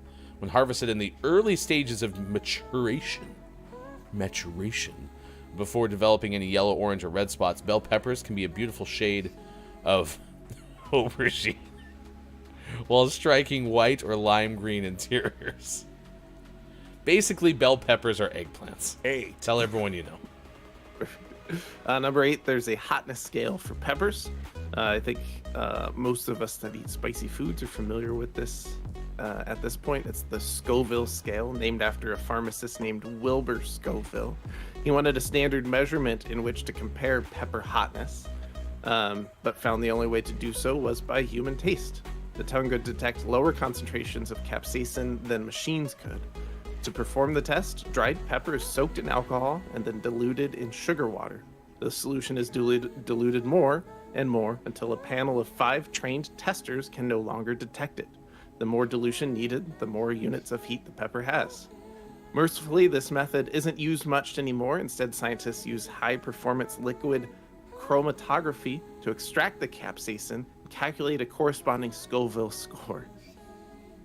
There you go. More mild peppers fall within the 1 to 100 SHUs, Scoville heat units, and hotter peppers like cayenne are more into the 30,000 to 50,000 SHUs. I do like how this scale goes into such high numbers. Yeah. Like, it would be one thing if it was like, oh, that pepper was like a 7. And instead it's like a 700,000, something like that. The Carolina Reaper can get up to 2.2 million SHU. Yes, I like that. It's like Whose Line Is It Anyway? We're making up the points. They don't matter anyway. Well, They probably matter a little bit more in Scoville. 9, Hey, just so you know, you can play something called a pepper roulette. There's a type of pepper called shishido. This is in Japan. This pepper is usually as mild as a bell pepper, except for a rare case when it's not. In fact, 1 of every 10 will be pretty spicy. These spicy outliers are still less hot than your run-of-the-mill jalapeno, but they are hot enough to make eating a batch a fun game of chance. That sounds amazing. I wouldn't want to do it. It's like those gumballs back in the day where like 2 were super sour, but yeah. 1, 0. And number 10, chipotle and jalapeno peppers are also the same plant. The 2 spicy peppers are known for having their own distinct tastes, but that's a result of how they're treated after being harvested. Chipotle peppers are really just red jalapenos that have been smoke dried. There you go. So there are 10 spicy facts about chili peppers. If you want to read more of them, you can by going to that link there from Mental Floss. Spicy facts about chili peppers this morning on Gaming Morning Show. It is now 7:36. Thank you for being here. Today's topic of the day is National Hotheads Chili Day. We're asking you, what's the hottest food you've ever had? Unknown Story says, pepper scientists? Sign me up. There could be worse jobs, couldn't there? Your name has to be Scoville. or some sort of like root thereof. Nice. Mel B says, unknown story, not me. I would die. I could eat bell pepper, but that's about it. Yeah, see, I think today's show's been great because we've had a wide range of people who can have really hot peppers and some who cannot. So, all right. Sports Talk Gaming will be back at the 8 o'clock hour. We're going to play Hamster Playground coming up in the final hour crew. So stick around for that. We'll also have sports in about 10 minutes from now. Good morning and nice chat to I Am the Pizza Babe. Nice chat. It's good to see you. Thank you for stopping by this morning. Hope you have a fantastic rest of your day. And if you haven't already started following I Am the Pizza Babe, you certainly should. Also, a reminder, coming up tomorrow at 7:25 a.m. Pacific time, we are going to talk about the history of Xbox Live because, by and large, a lot of the folks we've spoken to over the course of 2+ years of doing the show kind of point out that Xbox Live was such a key moment in online gameplay. And so we're going to have a chance to talk to former digital trends writer and now SEO writer for GameSpot. We're going to be able to have a chat with Gabe Gerwin coming up at 7:25 a.m. Pacific time tomorrow. And then on the Thursday edition of the show, be sure to join us at 8:20 a.m. Pacific time as we play 5 Questions GMS with Gabe Pride. Gabe is hosting a charity stream coming up on the 20th, and so we'll learn more about Gabe Pride in general. We'll learn more about that particular stream coming up at 8:20 a.m. Pacific time on Thursday on Gaming Morning Show, so be sure to tune in for that if you'd be so kind. Tonight at 8 p.m. Pacific time is GMS Tuesday nights. We're going to be playing a little bit of Lego Brawls for Switch, so excited about that. This morning, we've been talking about Hotheads Chili Day. This is from nationaltoday.com. We don't quite know how Hotheads Chili Day came to be, but it's safe to say that one fine day, all the chili lovers got together and decided to celebrate hot and spicy food. This makes sense, given how humans have always had a knack for chilies in their food. The first recipes for spicy foods go back 6,000 years. This means that humans have been enjoying spicy food for quite some time. While the food that we enjoy today may have changed, recipes altered, we still love spicy food. Unlike other animals, humans prefer spicy food simply because it tastes so incredible. And on a plus side, spices also offer several health benefits. Clearly not all humans, as we demonstrated this morning. Drew Mega says kimchi is one of my absolute favorite spicy foods. It's moderately spicy and a great probiotic food. Look at kimchi. Kimchi, traditional Korean side dish, salted and fermented vegetables, a wide selection of seasonings, including garlic and ginger. Kimchi is also used in a variety of soups and stews. As a staple food in Korean cuisine, it is eaten as a side dish with almost every Korean meal, according to Wikipedia. There you go. Melby says, my dog isn't feeling good. The vet said if she doesn't eat by tomorrow to let them know. Let's send positive vibes the way of Mel B on YouTube and the pup. Meow. Apparently Bob can't do any dog sounds, so meow. You get a cat, but there you go. Here we are. Let's check out the story that we're tracking at this hour on this morning radio show. You can news if you wanna. That plays games. Earlier in the show, we told you a story that had to do with a mandarin duck, which is, by the way, not a mallard duck. This is something that Old Hefty learned this morning. I thought it was a mallard duck, and I was very confused why it was of such remark. But apparently, it was a mandarin duck, which is apparently more native to Asia and shouldn't be hanging out in Wisconsin, basically. So that's why that story was worth sharing with you. This one has to do with an endangered chimp that was born in a zoo in England. And this is from Joe Fisher of UPI. The story reads that the Chester Zoo announced the birth of a critically Western endangered chimpanzee. The zoo called it the world's rarest chimpanzee. Quote, and in all caps, using Austin Attack 12's megaphone, world's rarest chimpanzee born. Proud mom Zizi, spelled Z-E-E, capital Z-E-E, safely delivered her tiny baby boy after an 8-month pregnancy. 80% of Western chimpanzees have been wiped out in the wild, leaving them on the brink of extinction. The chimp, which is yet to be named, and its mother are said to be in good health following the delivery, according to a news release. Traditionally, the zoo has named baby chimpanzees after rock stars and pop stars. Names of other babies include Dylan after Bob Dylan and Alice after Alice Cooper.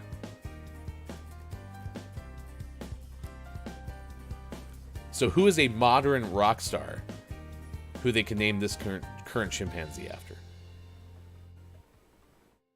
Could they do like Grohl after Dave Grohl? That'd be pretty okay. I know, not maybe a rock star, but certainly a star.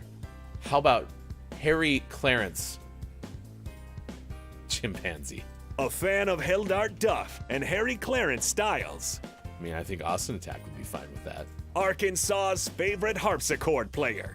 There you go. That's the story that we're tracking at this hour on this morning radio show that plays games. Harry Clarence chimpanzee after Harry Styles. I think that's my vote. I truly do. It's good. All right, it's National Hot Buttered Rum Day. It's National Carolina Day, National Charlotte Day, Judgment Day. It is also International We Are Not Broken Day, Popeye Day, Printing Ink Day, and Rid the World of Fad Diets and Gimmicks Day. Among the other days of the day, you can find the full list in the description on YouTube and on Facebook Gaming as well. And if you haven't already, you can give us a follow on both of those places. And if you would be so kind as to leave a thumbs up, that really does help the show. All right. It's now 7:43. We'll play one more game of Rocket League, and then we'll talk sports. The Tampa Bay Buccaneers and Dallas Cowboys played yesterday in the final NFL wildcard game. And so we'll have to see what the result of that was. I was a little bit upset. So many of you who have watched the show know that I am a Calgary Flames fan. But we are also Seattle Kraken hockey supporters because Seattle, of course, is located far closer to where Sean and I live compared to Calgary. And so we were able to get season tickets to the Seattle Kraken, which is the new NHL team that started last year. So they're in their second season. And they're having a very good season for what it's worth. But I was disappointed yesterday. I was reading that the new strain, or I should say the dominant strain of COVID-19 apparently is nicknamed Kraken. It's apparently still an Omicron variant, but it's basically nicknamed Kraken. And that's very sad because now every time I hear that, I'm going to think of your Seattle Kraken. And it's going to be associated with COVID. And I don't like that. But I'm sure there's something else that was Omicron related. Like, here's a good example. Delta Airlines, with the variant being named Delta. Like, that had to be a little bit of a, not a PR nightmare, because COVID's more serious than branding. But I mean, I think name recognition wise, you hear the word Delta, I think of the airlines. So you can tell me if you're different, but I'm sure that's frustrating. Maybe you can knock out the Kraken variant of COVID-19 by drinking Kraken spiced rum. Maybe that's how that works. Gaming Morning Show does not suggest that you can do that. Rum, as far as we can tell, does not prevent any illness. Please consult your doctor. What a shot, Ryan said. Unknown story. I did get lucky. I did get the ball to nick off the goaltender and go into the net, which was pretty okay. So, but that one didn't work. Come enjoy half-price Coronas on every Delta flight this week. Dark humor. Sorry. Yeah. See, that's what I'm saying. Oh, actually, I feel bad. I mentioned Delta before I mentioned Corona beer. Yeah, I'm sure they had a tough time since coronavirus was very often referred to shortly as Corona. I'm sure that was even more of a little bit of a difficult road. Yeah. But I'm going to the Kraken a week from Friday. So the Flames play up in Seattle, so I get a chance to go watch them play. I have to work in Seattle on Thursday anyway, so we'll likely be doing GMS on the road on Friday morning, which will be exciting. Not this upcoming Friday, but the following Friday.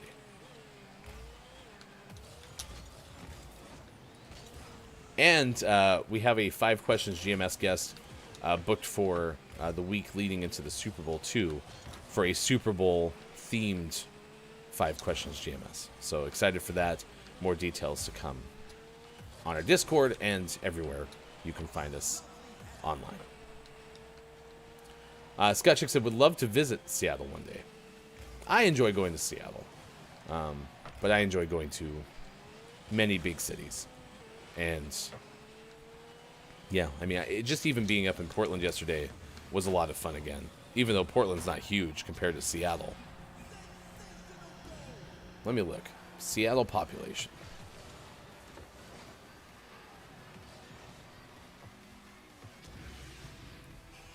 Yeah, so Seattle's metropolitan population is 733,919. But the Seattle area, like we should do Seattle metro area. Because it's just so much bigger. Yeah, 4 million people that live in the Seattle, Tacoma, Bellevue metropolitan area. It's very widespread, but like Seattle itself is about 700,000. Portland, Oregon is about 600 some thousand in its metro, or in its like Portland border, but the metro population is not even nearly as close. It's like 2.5 million. So yeah, you should visit it. It's pretty good. If you're going to be in the Pacific Northwest, definitely hit Portland, Seattle, and then if you can, go up to Vancouver, British Columbia. Because those 3 places are pretty top notch. And if you're a soccer fan, some of the best U.S. Soccer cities, just in general, they have a thing called the Cascadia Cup, and those 3 cities fight for it every year. Very good competition. And you can go do the fish market thing and watch people throw fish around in Seattle. Go to the Space Needle if you want. There's also, if you're into music, they have a pretty cool, like, music experience space. I don't remember. It's like a museum, but I can't remember what. I haven't been there for probably 20 years now, but, you know, Seattle has its own roots in, like, changing music, you know, with the grunge and all that stuff with Nirvana and then, you know, others. So yeah, it's worth checking out. But Quiet Time Gaming, not to be confused with Vancouver, Washington. Living so close to Vancouver, Washington, I do always throw in the BC because I often will hear someone say, yeah, I live in Vancouver. I'm like, oh, that's awesome. That's right across the river from Portland. And then I realize, oh, they're not talking about Vancouver, Washington. They're talking about Vancouver, British Columbia. So here we are. 7:49 West Coast time. It's 10:49 out east. It is 3:49 for those watching GMS in the afternoon. Doodle-doo. Thank you for being here. Great show so far, and we have one more hour to go. Next hour, we'll play Don't Let the Person Floating from the Balloons Fall in the Monster's Mouth. We'll also have our Gaming Morning Show Morning Gaming Renews, a recap of the video game headlines that you need to know for this Tuesday. Also, we'll take a look at Hamster Playground. We're going to play at least one more show of that for Teammate Tuesday. So we'll have that coming up at around 8:20 a.m. Pacific time today. Sean will be back for the final hour crew right now, though, at 7:50. It's time for sports. Sports brought to you, as always, by King Gray. Find King Gray on the internet. Thank you, King Gray. Yesterday, NFL Wildcard Weekend continued. They call it Super Wildcard Weekend. It continued as the Dallas Cowboys traveled to Tampa Bay to try to end the career of one Tom Brady. Well, they might have half succeeded. And what we mean by that is, yesterday, the Dallas Cowboys dominated the Tampa Bay Buccaneers for a 31-14 win. At one point, it was 18-0. At one point, it was 31-6. Yeah, Cowboys played really well. That said, is that Tom Brady's last game? Who knows?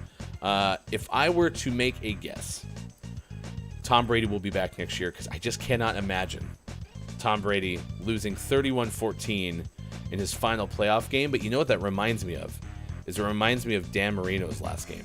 If you don't have any familiarity with this, Dan Marino played the Jacksonville Jaguars in 1999, might have been the year 2000 for the 99 playoffs, and lost in his final game 62-7. And it didn't come back from it, which I was really surprised. But, Dan was old at that point. Not as old as Tom Brady, but yeah. I think Tom will be back with a different team. The Miami rumors from last year resurfacing are kind of interesting, because Tua Tagovailoa might never be able to play again. So needing a quarterback, that might make some sense. I would love to see Tom go to San Francisco to kind of complete the loop of his favorite childhood team, but now with Brock Purdy also apparently being very good at playing quarterback, I mean, I don't know if that will happen. So 31-14, Dallas advances. So there are 4 out of the 4 NFC teams remaining in the NFL playoffs. 3 are from the NFC East. Your divisional round weekend, the Saturday games in the NFL, Jacksonville at Kansas City. The Jaguars had that come from behind victory over the Chargers on Sunday. And now Jacksonville will travel to Kansas City. No, that was on Saturday. And Jacksonville will travel to face the top seed Kansas City Chiefs. 5:15 p.m. Pacific time. It's Giants at Philadelphia. So the Eagles are number 1 seed. This is the Eagles' first game, and they will try to take down the Giants for, I believe, the 3rd time this year, because they beat them both meetings in the regular season. Then at 12 noon Pacific time on Sunday, Cincinnati's at Buffalo, and then Dallas is at San Francisco at 3:30 p.m. Pacific time on Fox. So, yeah, I love Cowboys 49ers matchups in the playoffs, but I will admit that they used to be a lot more notable, because it was like every year in the playoffs they were meeting. Now it's happened a couple times as of late. Still a good matchup. Good uniform matchup, too. So that'll happen at 3:30 p.m. Pacific time on Sunday. I'm hoping it's Niners, Bills in the Super Bowl, but as long as it's not Kansas City, I'll be satisfied with whatever matchup, including if it's the Eagles, as I know we have very many Eagles fans here. Yesterday, your Seattle Kraken lost 4-1 to Tampa Bay. It was like an 11 a.m. start in Seattle for the Kraken Lightning. It was really early, but most schools in the Seattle area were out for Martin Luther King Jr. Day, so I'm guessing that that's why, so that people could go to games, which I'm all for, especially in games in sports where the season lasts more than 16 games, like, well, basically all of them. To have a chance to get kids to the games, that is awesome. So that is one final to share with you. Nashville beat the Flames 2-1, which is sad. All right. Any other actual sports to report? Headline from the NFL, Daniel Snyder nearing the sale of the Commanders. 76 owner Josh Harris could be a favorite to buy, according to Cody Benjamin of the CBS Sports app. According to NBC Sports Washington, a sale of the franchise by owner Daniel Snyder is on the horizon and could be announced as soon as March when the NFL holds its annual meeting. So there's a little bit of news. Browns also reportedly set to hire former Lions head coach Jim Schwartz as their new defensive coordinator. That was according to Josh Edwards of CBS. And there you go. There is your sports. That's 7:55. Sports is always found by King Gray and sponsored by King Gray. Find King Gray on the internet. Unknown Story was right. We found King Gray. He's right here. He's on the internet. Thank you, King Gray. Go Sports Ball to you and Gay Pride. Nice chat and good morning to Retro Hitch. Nice chat. Go Chiefs. Ugh. Ugh. You know, when Kansas City won their second Super Bowl in franchise history a couple years ago, I was like, I'm fine with that. But now I'm no longer fine with it. So good luck, Retro Hitch, and your Kansas City Chiefs. Ugh. Gross. What is the hottest food you've ever tried? It is National Hothead Chilies Day, so we're asking you, well, what is the hottest food you've ever tried? Let us know in the chat. We'll take a break. We'll come back with the final hour crew. Our audience games, don't let the person floating from the balloons fall in the monster's mouth. And we'll play some Hamster Playground when we come back. It is Tuesday, January 17th, 2023. And for those listening on Twitter Spaces, hope you have a great day. We'll end that. You can join us on Facebook Gaming, Twitch, YouTube, and at GamingMorningShow.tv. We'll be right back.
coming up on Gaming Morning Show. Don't let the person floating from the balloons fall in the monster's mouth. And GMS Morning Gaming Renews. Get ready for your takeaways that were pretty okay. And the clip of the day. Follow us on Twitter @WatchGMS and become a Patreon. Go to GMS.watch and click on where to find GMS. And thank you for your support of GMS. And a new box would be pretty okay. And birthdays. Time for hour number 3. Right now. Morning, gamer. Welcome in. Gaming Morning Show continues. Thank you for being here. It is Tuesday, January 17th, 2023. Hefty Goof, Sports.Gaming back shortly. We're going to play Don't Let the Person Floating from the Balloons Fall in the Monster's Mouth.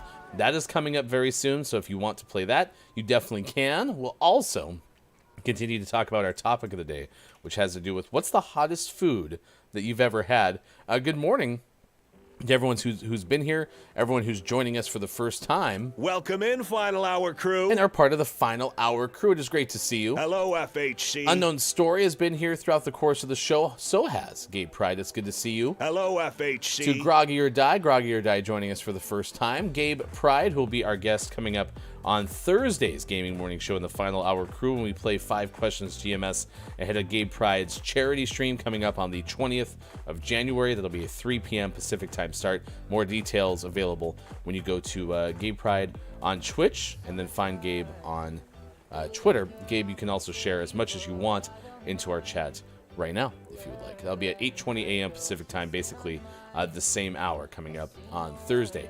Retro Hitch said, "Go Chiefs." Stopped by this morning as well. It's good to see you. Thank you for being here. Quiet I Am Gaming is with us. Drew Mega had to dip out toward the end of the second hour. Scott Chick has been here from start to finish. I Am the Pizza Babe. Thank you for stopping by. Mel B on YouTube. It's good to see you this morning as well. Quiet I Am Gaming. Appreciate you being here. Look, it's Myko. Austin Attack 12 have joined us. The Element of One. Also saw you earlier in the show. It's Copia. Helped keep us on track. Keith Anthony also stopping by this morning. Curviously Jen and many, many others. Appreciate you being here wherever you are joining from over the course of your day. It truly is a pleasure to have a chance to have a morning radio show that plays games. And if I missed your name or if you're listening or lurking, my apologies that I might have missed your name. But it is good to see you. Thank you very much for being here. Let's play Don't Let the Person Floating from the Balloons Fall in the Monster's Mouth so we have a chance to try to continue to break our record. That is Sports.Gaming, left side of your screen. Good morning. Good morning. Welcome back. Let's play this game, which we've been excelling at as of late. To see the record for the most balloons banked in Don't Let the Person Floating from the Balloons Fall in the Monster's Mouth, remember to type the easy-to-remember acronym DLTPFFTBFITMMREC. Last we played this game, we continued, albeit slowly, to add balloons to our all-time total. We are now up to 803 baboons banked. It's balloons banked in this game. Toys and games is your first category. If you've never played before, we invite you to start typing letters that you want to see us guess, or if you think you know it, that's a big swing. Then take the big swing and throw out what you think it is. We have an ampersand in there, which is nice. Let me know. Groggy says, "Ooh, I make a mean chili." And Groggy says, "I picked a good time to drop in. This is my favorite game." As you should. A quick plug, I will be a participant in the Stream for a Cause digital drag pageant. We'll be raising money for Stream for a Cause. That is from Gabe Pride. Asked, what time on Thursday will you be starting? Please let us know. An A from Groggy or Die. A. Yes. That hits. Yeah, if you missed it yesterday, we're at 798 balloons entering the day. And we ended up getting one balloon correct. Do you remember what the category was? Rhyme time. Yeah. And we were struggling, and finally you saved the day with a cracked guess of... So good when we remember how this goes. I don't remember. It was good. Snail mail. Snail That's mail. what it was. A G from King Gray. G, yes. On G, yes. Ah, gee. Oh, gee, shucks. Was Groggy or Die already knowing what the puzzle was when Groggy walked into the chat? Because Groggy said right off the bat, have you had your daily eggs? And look right there. Blank GG. Og. You know what it might be? Is a positive foreshadowing for how good we could be today. We have a big swing. Now that's a big From swing. Scott Chick says it's egg and spoon race. So let's get the E on the board. That would fit there. Scott Chick is cracked. I don't know if I've ever heard it called the egg and spoon race, Cracked. but I know exactly what you're talking Just about. like egg race. Yeah. 8-10. That's our first perfect of the day. Nice work. Music and... Wait, what the heck happened? Why did it kick us out of the game? Uh-oh. Okay, phew. We did not lose our all-time record. However, we switched to occupations from whatever it was going to be. Wouldn't that be a shame if it was like easy puzzles and we missed out on having another perfect? That one did look more easy than this one.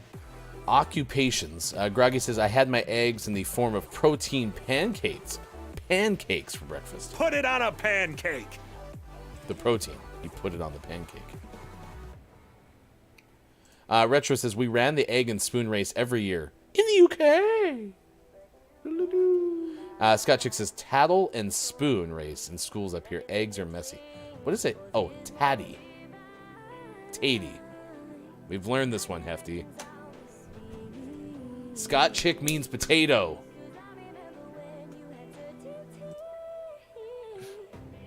Tatey. A crepe is not a pancake. I am your pancake expert. You can look it up in our Discord. Recently, we had some of our field scientists go out to explore pancakes versus crepes. Definitely different. They are not the same. Leavening agents. Groggy guesses P. Or potato. P, no. Grigio. An M from Mel B. M, no. P. QRS. TUV.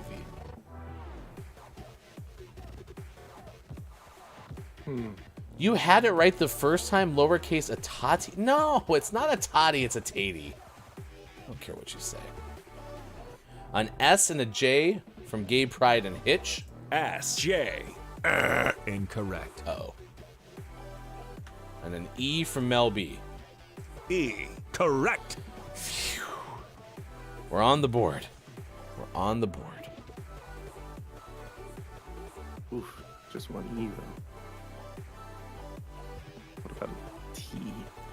Sports.gaming wants a T. T, Oh, we're down to 2 blues, y'all. And it appears we're playing without Kalaf, Copia, Quiet Eye, and Gaming. Oh, Retro wanted the T. Or both of you. Both of us. Occupations, a single E on the board. Take a chance in a trance, paint it red, what a romance. Take a chance, one glance, paint it blue, end up with a rain dance. Retro wants an R. Stronger, an honor, and a R, cha-ching. I gotta say, Known Story wants to phone a friend. Do you have Kalaf's number? I don't. content calm inside, yeah. Oh, that's not where I wanted the R to be. Feeling calm inside, yeah. Won't find us anywhere. Content calm inside, yeah. Ways of I wanted to say butcher earlier, but that's not what it is. There's no T. find us anywhere, The E and the R are in the right places. won't find us anywhere. I've always wondered. Space rats. Oh, it's star backwards.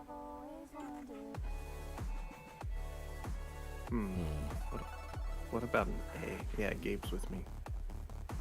A. A. Cha-ching!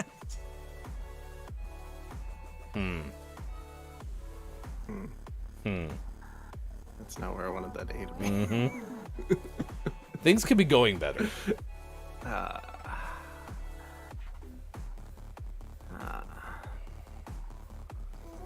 Hammerer with some really weird spacing and no M's.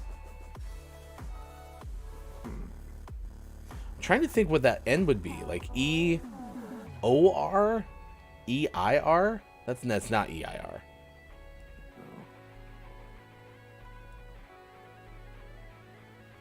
It's gotta be a vowel. Yeah, King Gray. The heck goes between the E and the R? How do you feel about E-O-R? Wait a second. That's a big swing. All right, let's see. Probably the F. I mean, if it's two F's, we know it's right. Right. Yeah, do the F. King Gray is cracked. Cracked. Cracked. Not just the sponsor of sports, but the savior of don't let the person floating from the balloons fall in the monster's mouth today. Thank you, King Gray. We can proceed to stars of stage and screen. We have 812 banked balloons. We can thank autocorrect for that. Nice. Tell me more. Quiet says, I thought it was gray, but then I realized I didn't know how to spell it, so I thought it wasn't it. Oh, so you tried to type in chauffeur and autocorrected to the correct spelling, and that's how you knew what it was? Nice. Honestly, if you told me that there's an E-U-R at the end of chauffeur, I wouldn't have believed you. All right, we have an... Oh, you were typing it into the Twitch chat. That's awesome. An E from Mel B. E. Correct.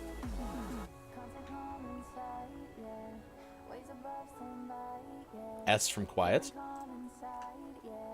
S. Correct. Where have you been, Quiet? We were panicking. We didn't see your name at all. We got really worried.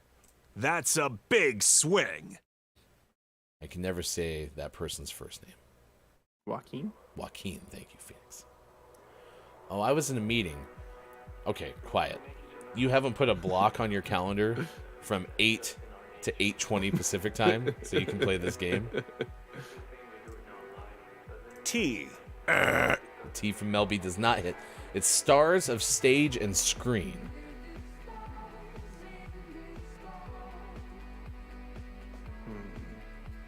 And remember, if you need a doctor's note, Quiet, we have a doctor. R. R. Incorrect.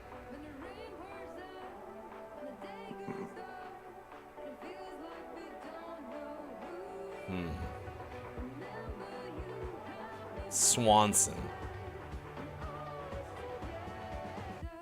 S-W-A-N.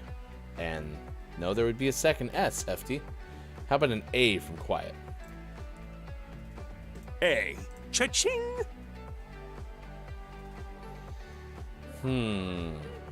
Today is James Earl Jones's birthday. Do you think that's what it is? Today is Steve Harvey's birthday. Do you think that's what it is?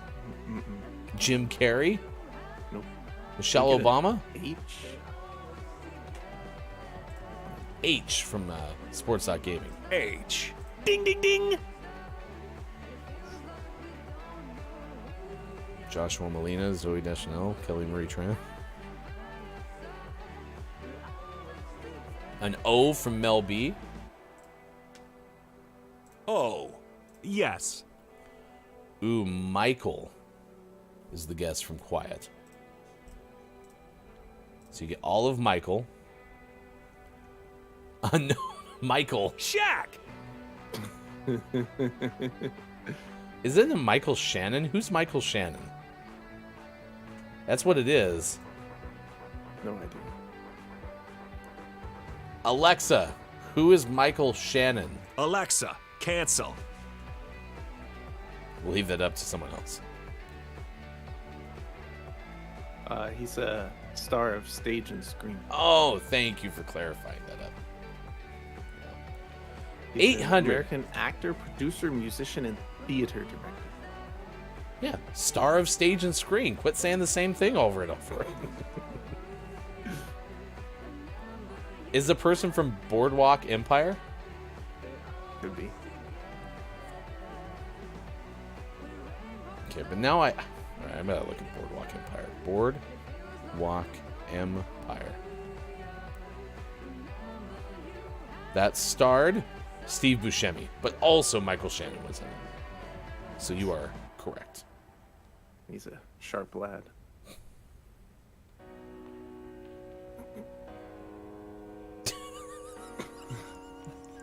I like when you crack yourself up.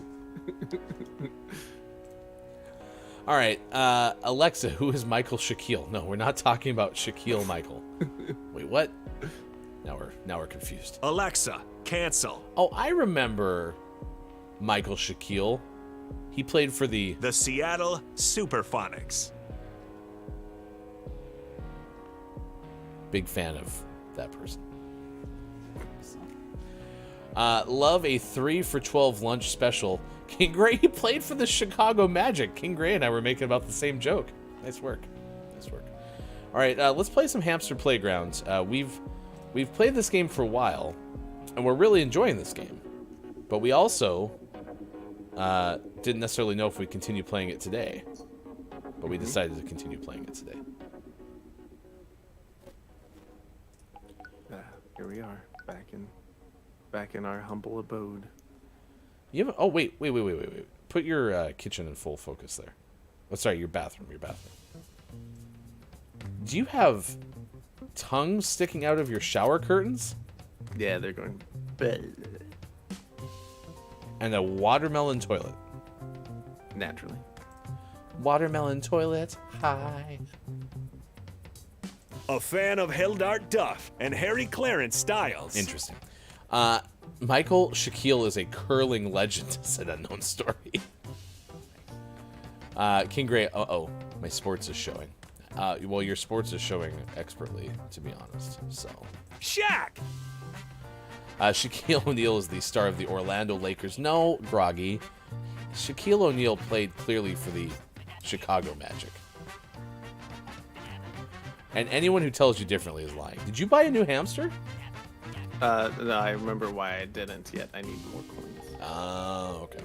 So I'm gonna go back to getting coins. All right, I'm gonna have Burglar get some water. Gonna have Russ shower up. Gonna have Sea Hamster also get some water. And Hambert's gonna go to work because Hambert's not messing around. Hambert's ready to go. I can't remember. Oh, what was I trying to accomplish? Oh, I was gonna upgrade my gym equipment. And in order to do that, I need bolts. And the only way you can get bolts is by getting seeds. So we need to continue harvesting seeds. So Hambert, go give me some seeds, please.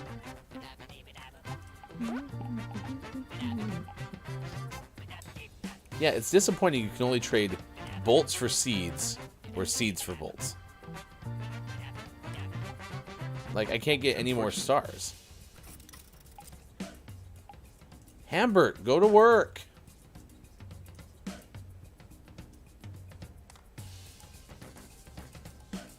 No, I got a new hamster. Please welcome Sean's new hamster, Michael Shack. If you can find a basketball jersey, I'll be very happy.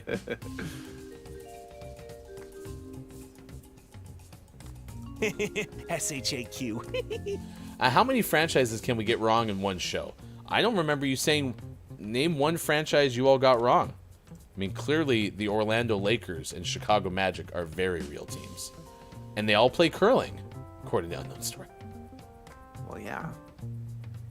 Curling's the best cross-training for any team sport.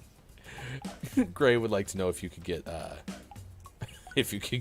Michael Shack the jersey number 2334. Oh, there's no jerseys. It's disappointing. I mean, I can't. Oh, Russ is wearing orange. That's how you know it's Russell Wilson. See, Russ is wearing an orange shirt and has a watermelon helmet because Russell plays football. Well, Russell is a participant in football. Unknown Story says Mike Shack is a little place where we can get. Okay. First off, fantastic, but I got to do that comment a little more justice. Here we go. Mike Shack is a little place where we can get together. Mike Shack, baby. Mike Shack, baby. Mike Shack, Mike Shack. Thank you, Unknown Story, for that. Stay tuned. We're going to be naming our Billy Thundergun teammate of the match. All right, Burglar can get to work, so come on over here. You're going to take over working on that. What happened to Sea Hamster? What the heck happened? You stopped. No, that's Hambert. Where's Sea Hamster? What are you doing over there? I told you to go to work. Thank you. No, is that Hambert going to work? Whatever. No, Hambert. I think you have a mutiny on your hands. Yeah, they're not listening to me at all. All right, Hambert, you go get some water. Okay, you take a break. You get some water and you think about what you've done. Someone needs to go make the seeds. You working over here doesn't mean nothing. Oh, wait.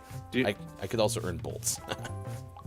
Do you think this whole setup is a cover for, like, drugs? Oh, yeah. Instead of making seeds, they're really, like, prepping drugs. Well, as we learned earlier in the show, Austin Attack 12 is heavy into coke. So, yes, I'm guessing Austin Attack 12 is making us do this. Sounds right.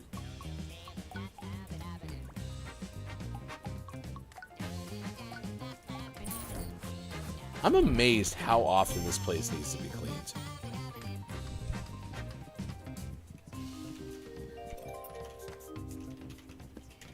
We'll work on some upgrades. So I need bolts.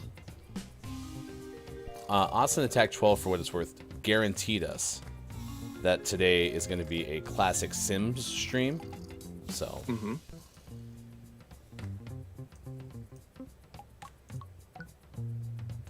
Nice.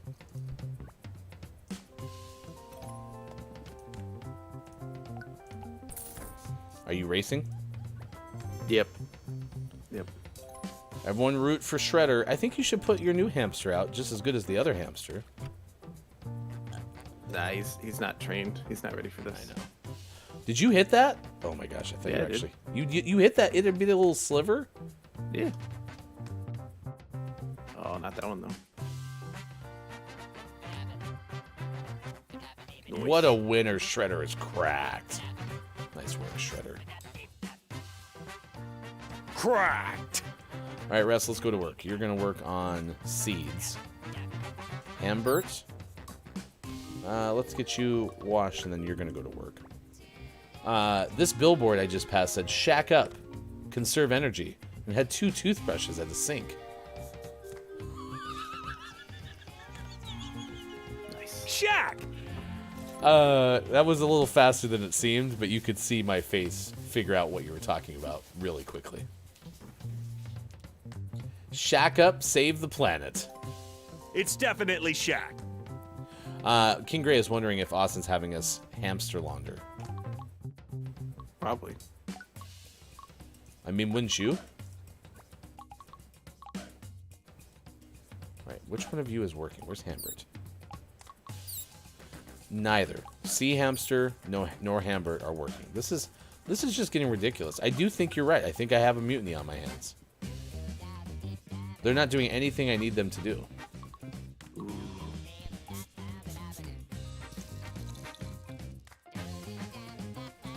I still like my shark bathroom. I think that's my best purchase. The shark bathroom's nice. I like my watermelon bathroom, but this is going awry.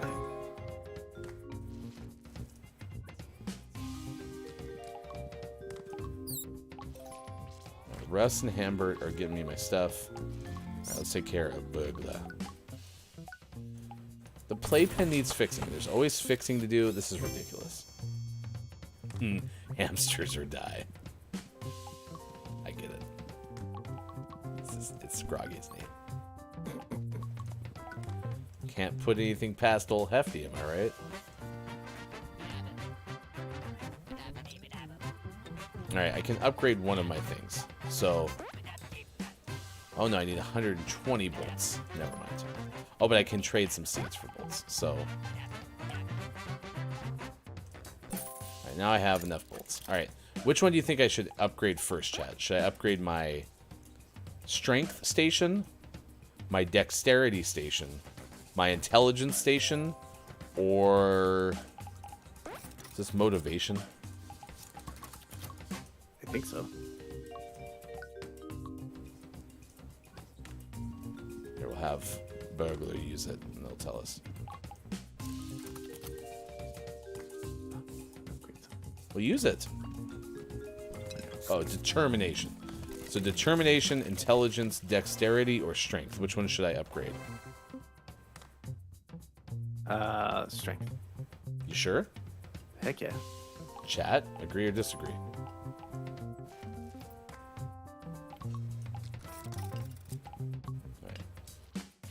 Get class. Oh no, I almost screwed it up. How do I say that hamster's name? Oh, it's clearly Thank goodness.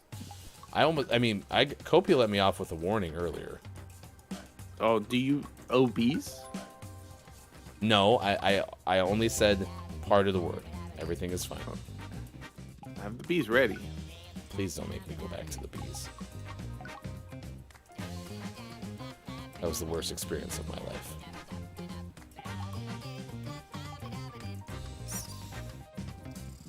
Oh, Classic's so cute when he sleeps. What'd you say? Damn it!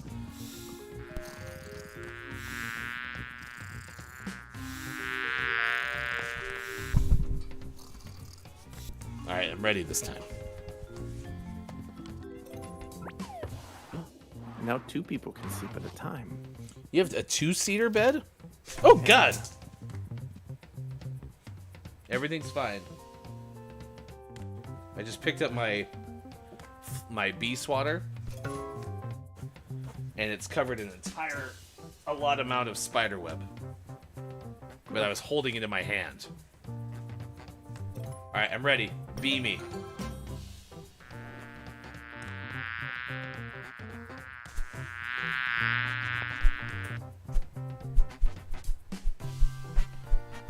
Listen to this audio. Get him? Probably.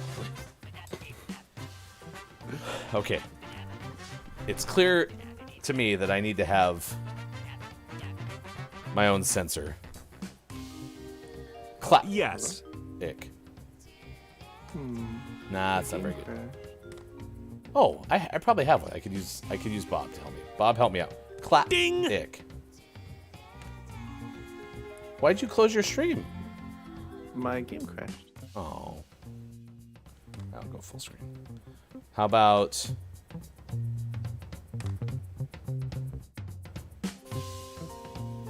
Clack. Ick. That one sounds wet. Gross. Morning. Hi to K-Laugh. Happy FHC to you, K-Laugh. Hello, FHC. We're asking you, what is your hottest food you've ever tried? Mine was a bell pepper. And Sean had something slightly hotter. A little bit. Just Some slightly. Thai food, I'm sure. Should we have Thai food tonight? There's a plan for tonight. I just don't remember what it is. I'm around. I just have to host GMS Tuesday nights, which, by the way, is tonight. If you didn't know, we're going to be playing GMS Sports with Lego Brawls tonight coming up. So if you want to join us for that, you're invited to.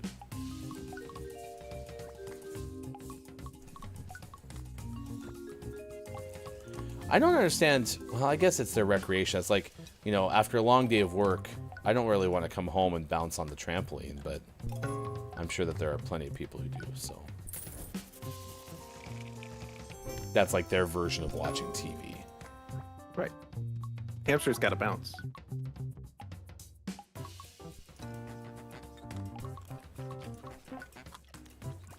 All right, Hambert, you're going to go to work.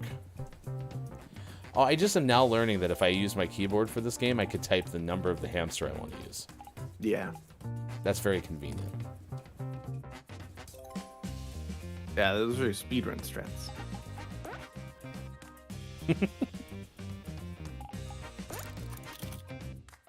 right, Hambert, get to work.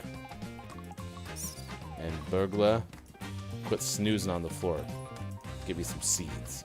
All right, we're going to upgrade our strength thing. This is based on your recommendation. Had you already done that? Yes. Okay. Look at this machine. Wow. Sick, I got 10 bolts. All right, let's have our hamsters use this new machine. Russ, you go drink some water. I honestly almost said wah-wah, and I'm mad at myself for that. And then we're going to make Sea Hamster super buff. Clack.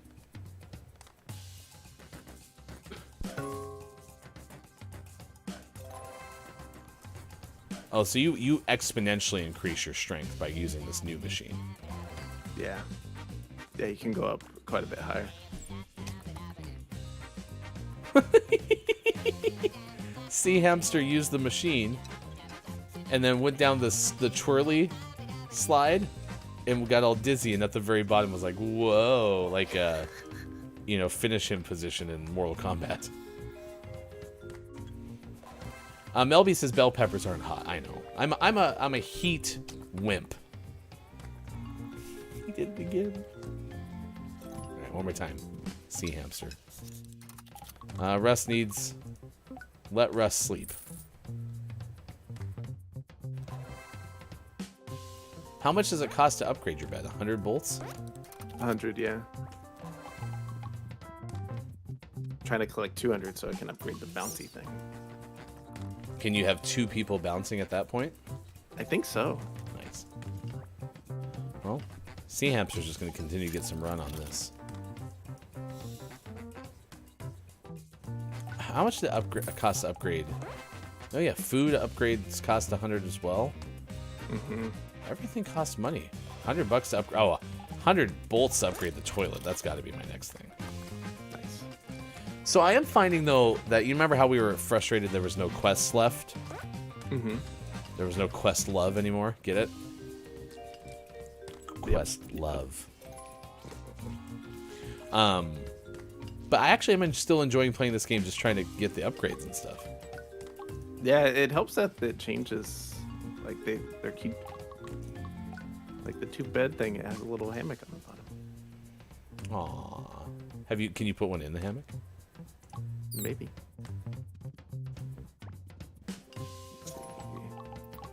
You go to sleep. And you go to sleep. Here we go, full screen for you.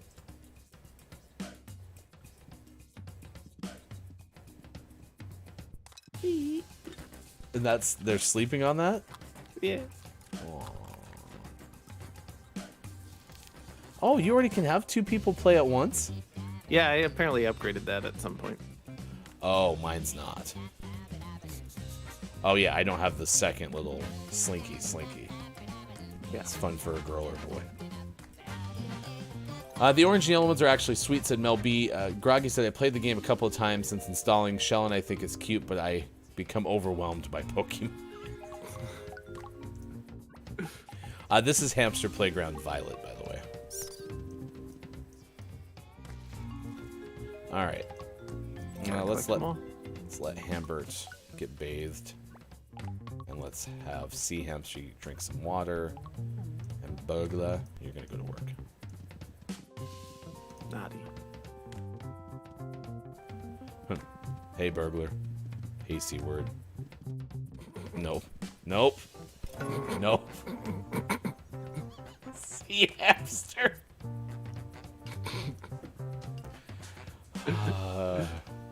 Ick.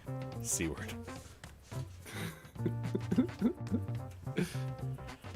Oopsie. All right. Everything's fine.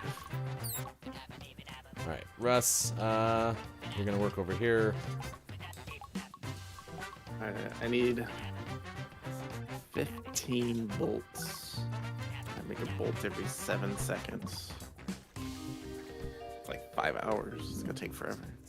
See, it does feel like it's super fast, and then you like actually start to have them like accrue them, and you're like, wait a second, this takes forever. I just hate that you have to have so many seeds to get bolts. Yeah. I'm close to another 100. So, Groggy Ass, is Russ Hamster having a better season than actual Russ? Yeah, he is. It's a low bar. Okay, those two are working. Sea Hamster's gonna bathe, get some food. Hambert's gonna do some playing. Hamster Playground and Chili Dates are S tier. Hey, I let Hefty Daughter play this for a little bit, and Hefty Daughter enjoyed it. I bet. And I think it was Drew Mega who said, "Hey, can I just have this be a way that I get my kids a hamster?" And it's like, yeah, absolutely.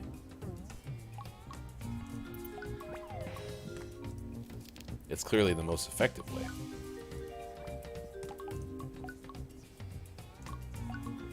Alright, Burglar's getting some food. Sea Hamster, you go play. Then you're going to work. Russ is still cooking.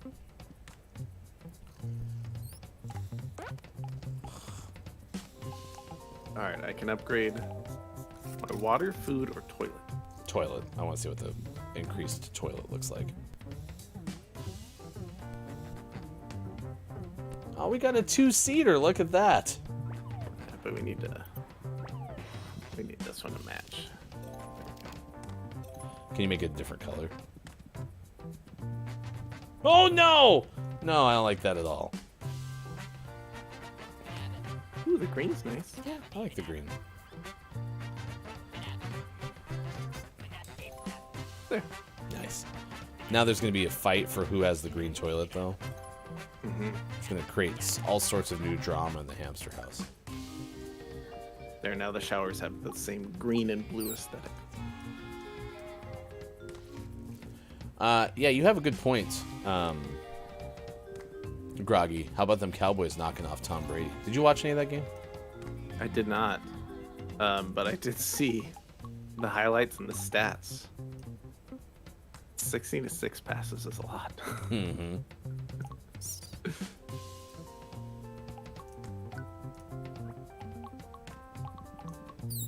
Alright, we're going to let Burglar play, and then that's going to wrap things up. So, I think what I'm going to do is I'm actually... So, this one job that lets you get bolts is actually determination based. So I think I'm going to upgrade my determination thing next, and then that's going to give me maybe more bolts at a rip. Does that make sense? Mm-hmm. Mm-hmm. And then the seeds one is smartness based. So I think upgrading those both will help me out. All right, there you go. Oh, no. You all right? There's spooters all over the bathroom. Oh no. What? Oh, no. Where'd those come from? Oh, we have an infestation. Did you buy those? No, I got it as a gift. I don't want those. Are those supposed to be spiders? They look like ants. I think they're supposed to be spiders. Oh yeah, there's 8 legs. Look at that. Good thing they're not at the kitchen. Call the Just in the exterminator. bathroom. All right, there you go. It's 8:42 on this morning radio show that plays games. Thank you so much for being with us. Unknown Story says Spance. Isn't that what that one person made? You wear them to try to make yourself look slimmer? Spanx. Spans. Spans. Spans. All right, there you go. That's Hamster Playgrounds. I think unless you have a better game for next Tuesday, I'm still up for playing this, actually. Yeah, I don't know what to replace it with. Okay, if you have any recommendations for Teammate Tuesday, something that's not as, like, it's not like a multiplayer necessarily, but I guess it could be, you know, like not a battle royale or something. Let us know. Quiet, so that was basically our year in a nutshell. Can't run the ball, so we have to rely on our 45-year-old quarterback to throw a million times. All right, Gaming Morning Show, Morning Gaming News, recapping the video game headlines of the day, and then we're going to send you, if you're watching on Twitch somewhere via the raid, we also have our Billy Thundergun Teammate of the Match Award to present, I should say, and then takeaways that were pretty okay. So that's all coming up in the final 10 minutes of this morning radio show that plays games with the video game headlines you need to know. Hashtag video game expert Sean. Good morning. It is still Tuesday, January 17th, 2023, and this is your Gaming Morning Show, Morning Gaming News. We had some highlights this morning. First, we talked about the Microsoft acquisition of Activision Blizzard. We've checked in on this from time to time, whether it's countries that have approved it, that we talked about a few weeks ago, or in this case, the European Union reportedly preparing to challenge said deal. This is from Ryan Dinsdale of IGN. They are reportedly planning to submit a statement of objections to Microsoft regarding the acquisition, and they're likely to receive an EU antitrust warning regarding the $68.7 billion acquisition.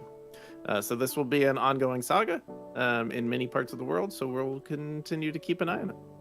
We also talked about Beyond Good and Evil 2, which was first announced 15 years ago, and it is still not out. It is also still not anywhere near to being out, but allegedly, according to Ubisoft, it is still in development.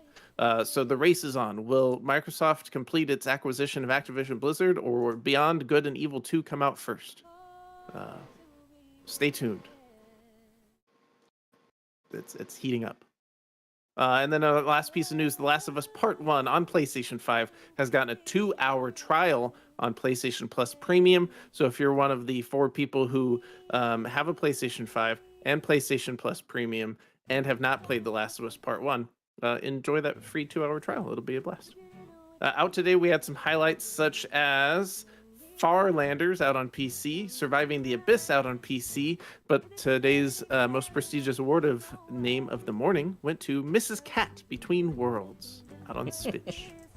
I'm excited for this game. Mrs. Cat Between Worlds. Could it become our Name of the Morning, though? Our Name of the Month, rather. We'll have to find out. Let you know in January. That is the Gaming Morning Show, Morning Gaming News. We do it every single show in the 6 o'clock hour, and if you missed any of it, please follow us on Instagram at Gaming Morning Show. It's pretty simple. That's all you have to do. All right, what are your takeaways that were pretty okay, and then we'll get you the clip of the day. Billy Thundergun Teammate of the Match Award winner. Do you have any nominees to put forward today? We did have quite a few good performances today. Mm-hmm. First hour was busy, by the way. Yeah. Unknown Story's been pretty fantastic through the last couple hours, including during our community game with Michael Shaquille as a curling legend. Also gave us, they have badass spikes on their tongues to tear apart fish when we were talking about penguins not having tongues. So that's true. Mister, I am Austin Attack. I speak for the Penguins. I speak for the Penguins, for the Penguins have no tongues. And I'm asking you, random tech support guy, at the top of my lungs, what's that thing you've made out of my club penguin? And also Unknown checked in on Quiet. I think all around, Unknown Story, a very good performance. So today you are the winner of the prestigious Billy Thundergun Teammate of the Match Award. Nice work. All right, takeaways that were pretty okay. Get ready for them. They come up next after the clip of the day. The clip of the day. Hey, look, it's the clip of the day. Toot, toot. Penguins, for the Penguins have no tongues. And I'm asking you, random tech support guy, at the top of my lungs, What's that thing you've made out of my club penguin? Never wrote back, though. It's weird. Rude. Funk. Look, it's Mike O says, I've never seen nor played that game, referring to The Last of Us, but the first episode was sick. I'm really excited to watch it. I'm simultaneously hopeful that my wife enjoys it while we watch it, because then we can watch it together.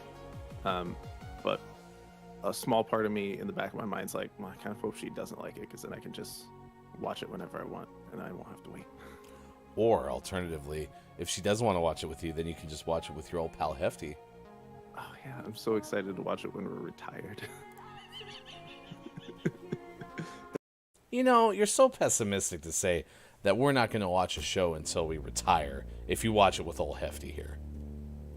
I have pretty good evidence on my side. Fine, we'll just get all together and we'll watch it as a group. What do you say? Yeah. I'm happy to watch it with you when I watch it the second.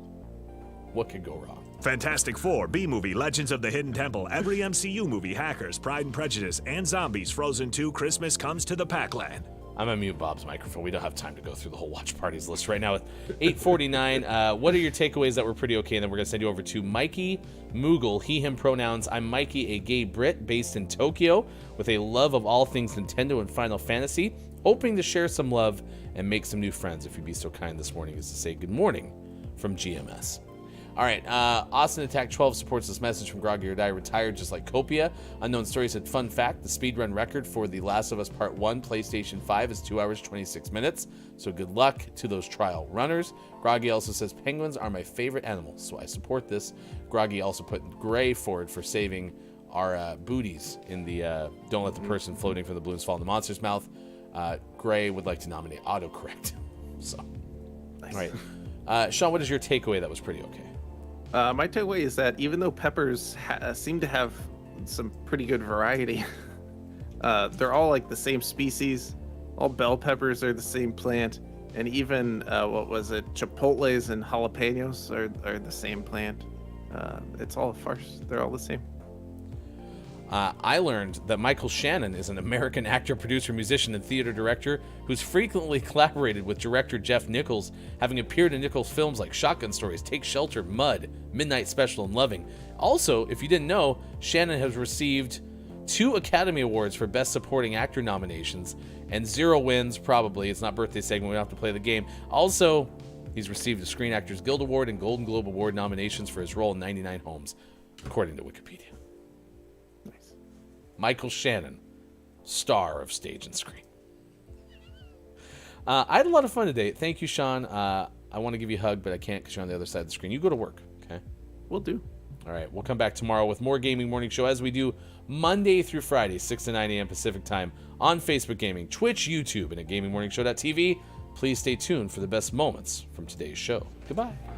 So, yeah, I don't think it's gonna happen. Now, you mentioned when you went to the UK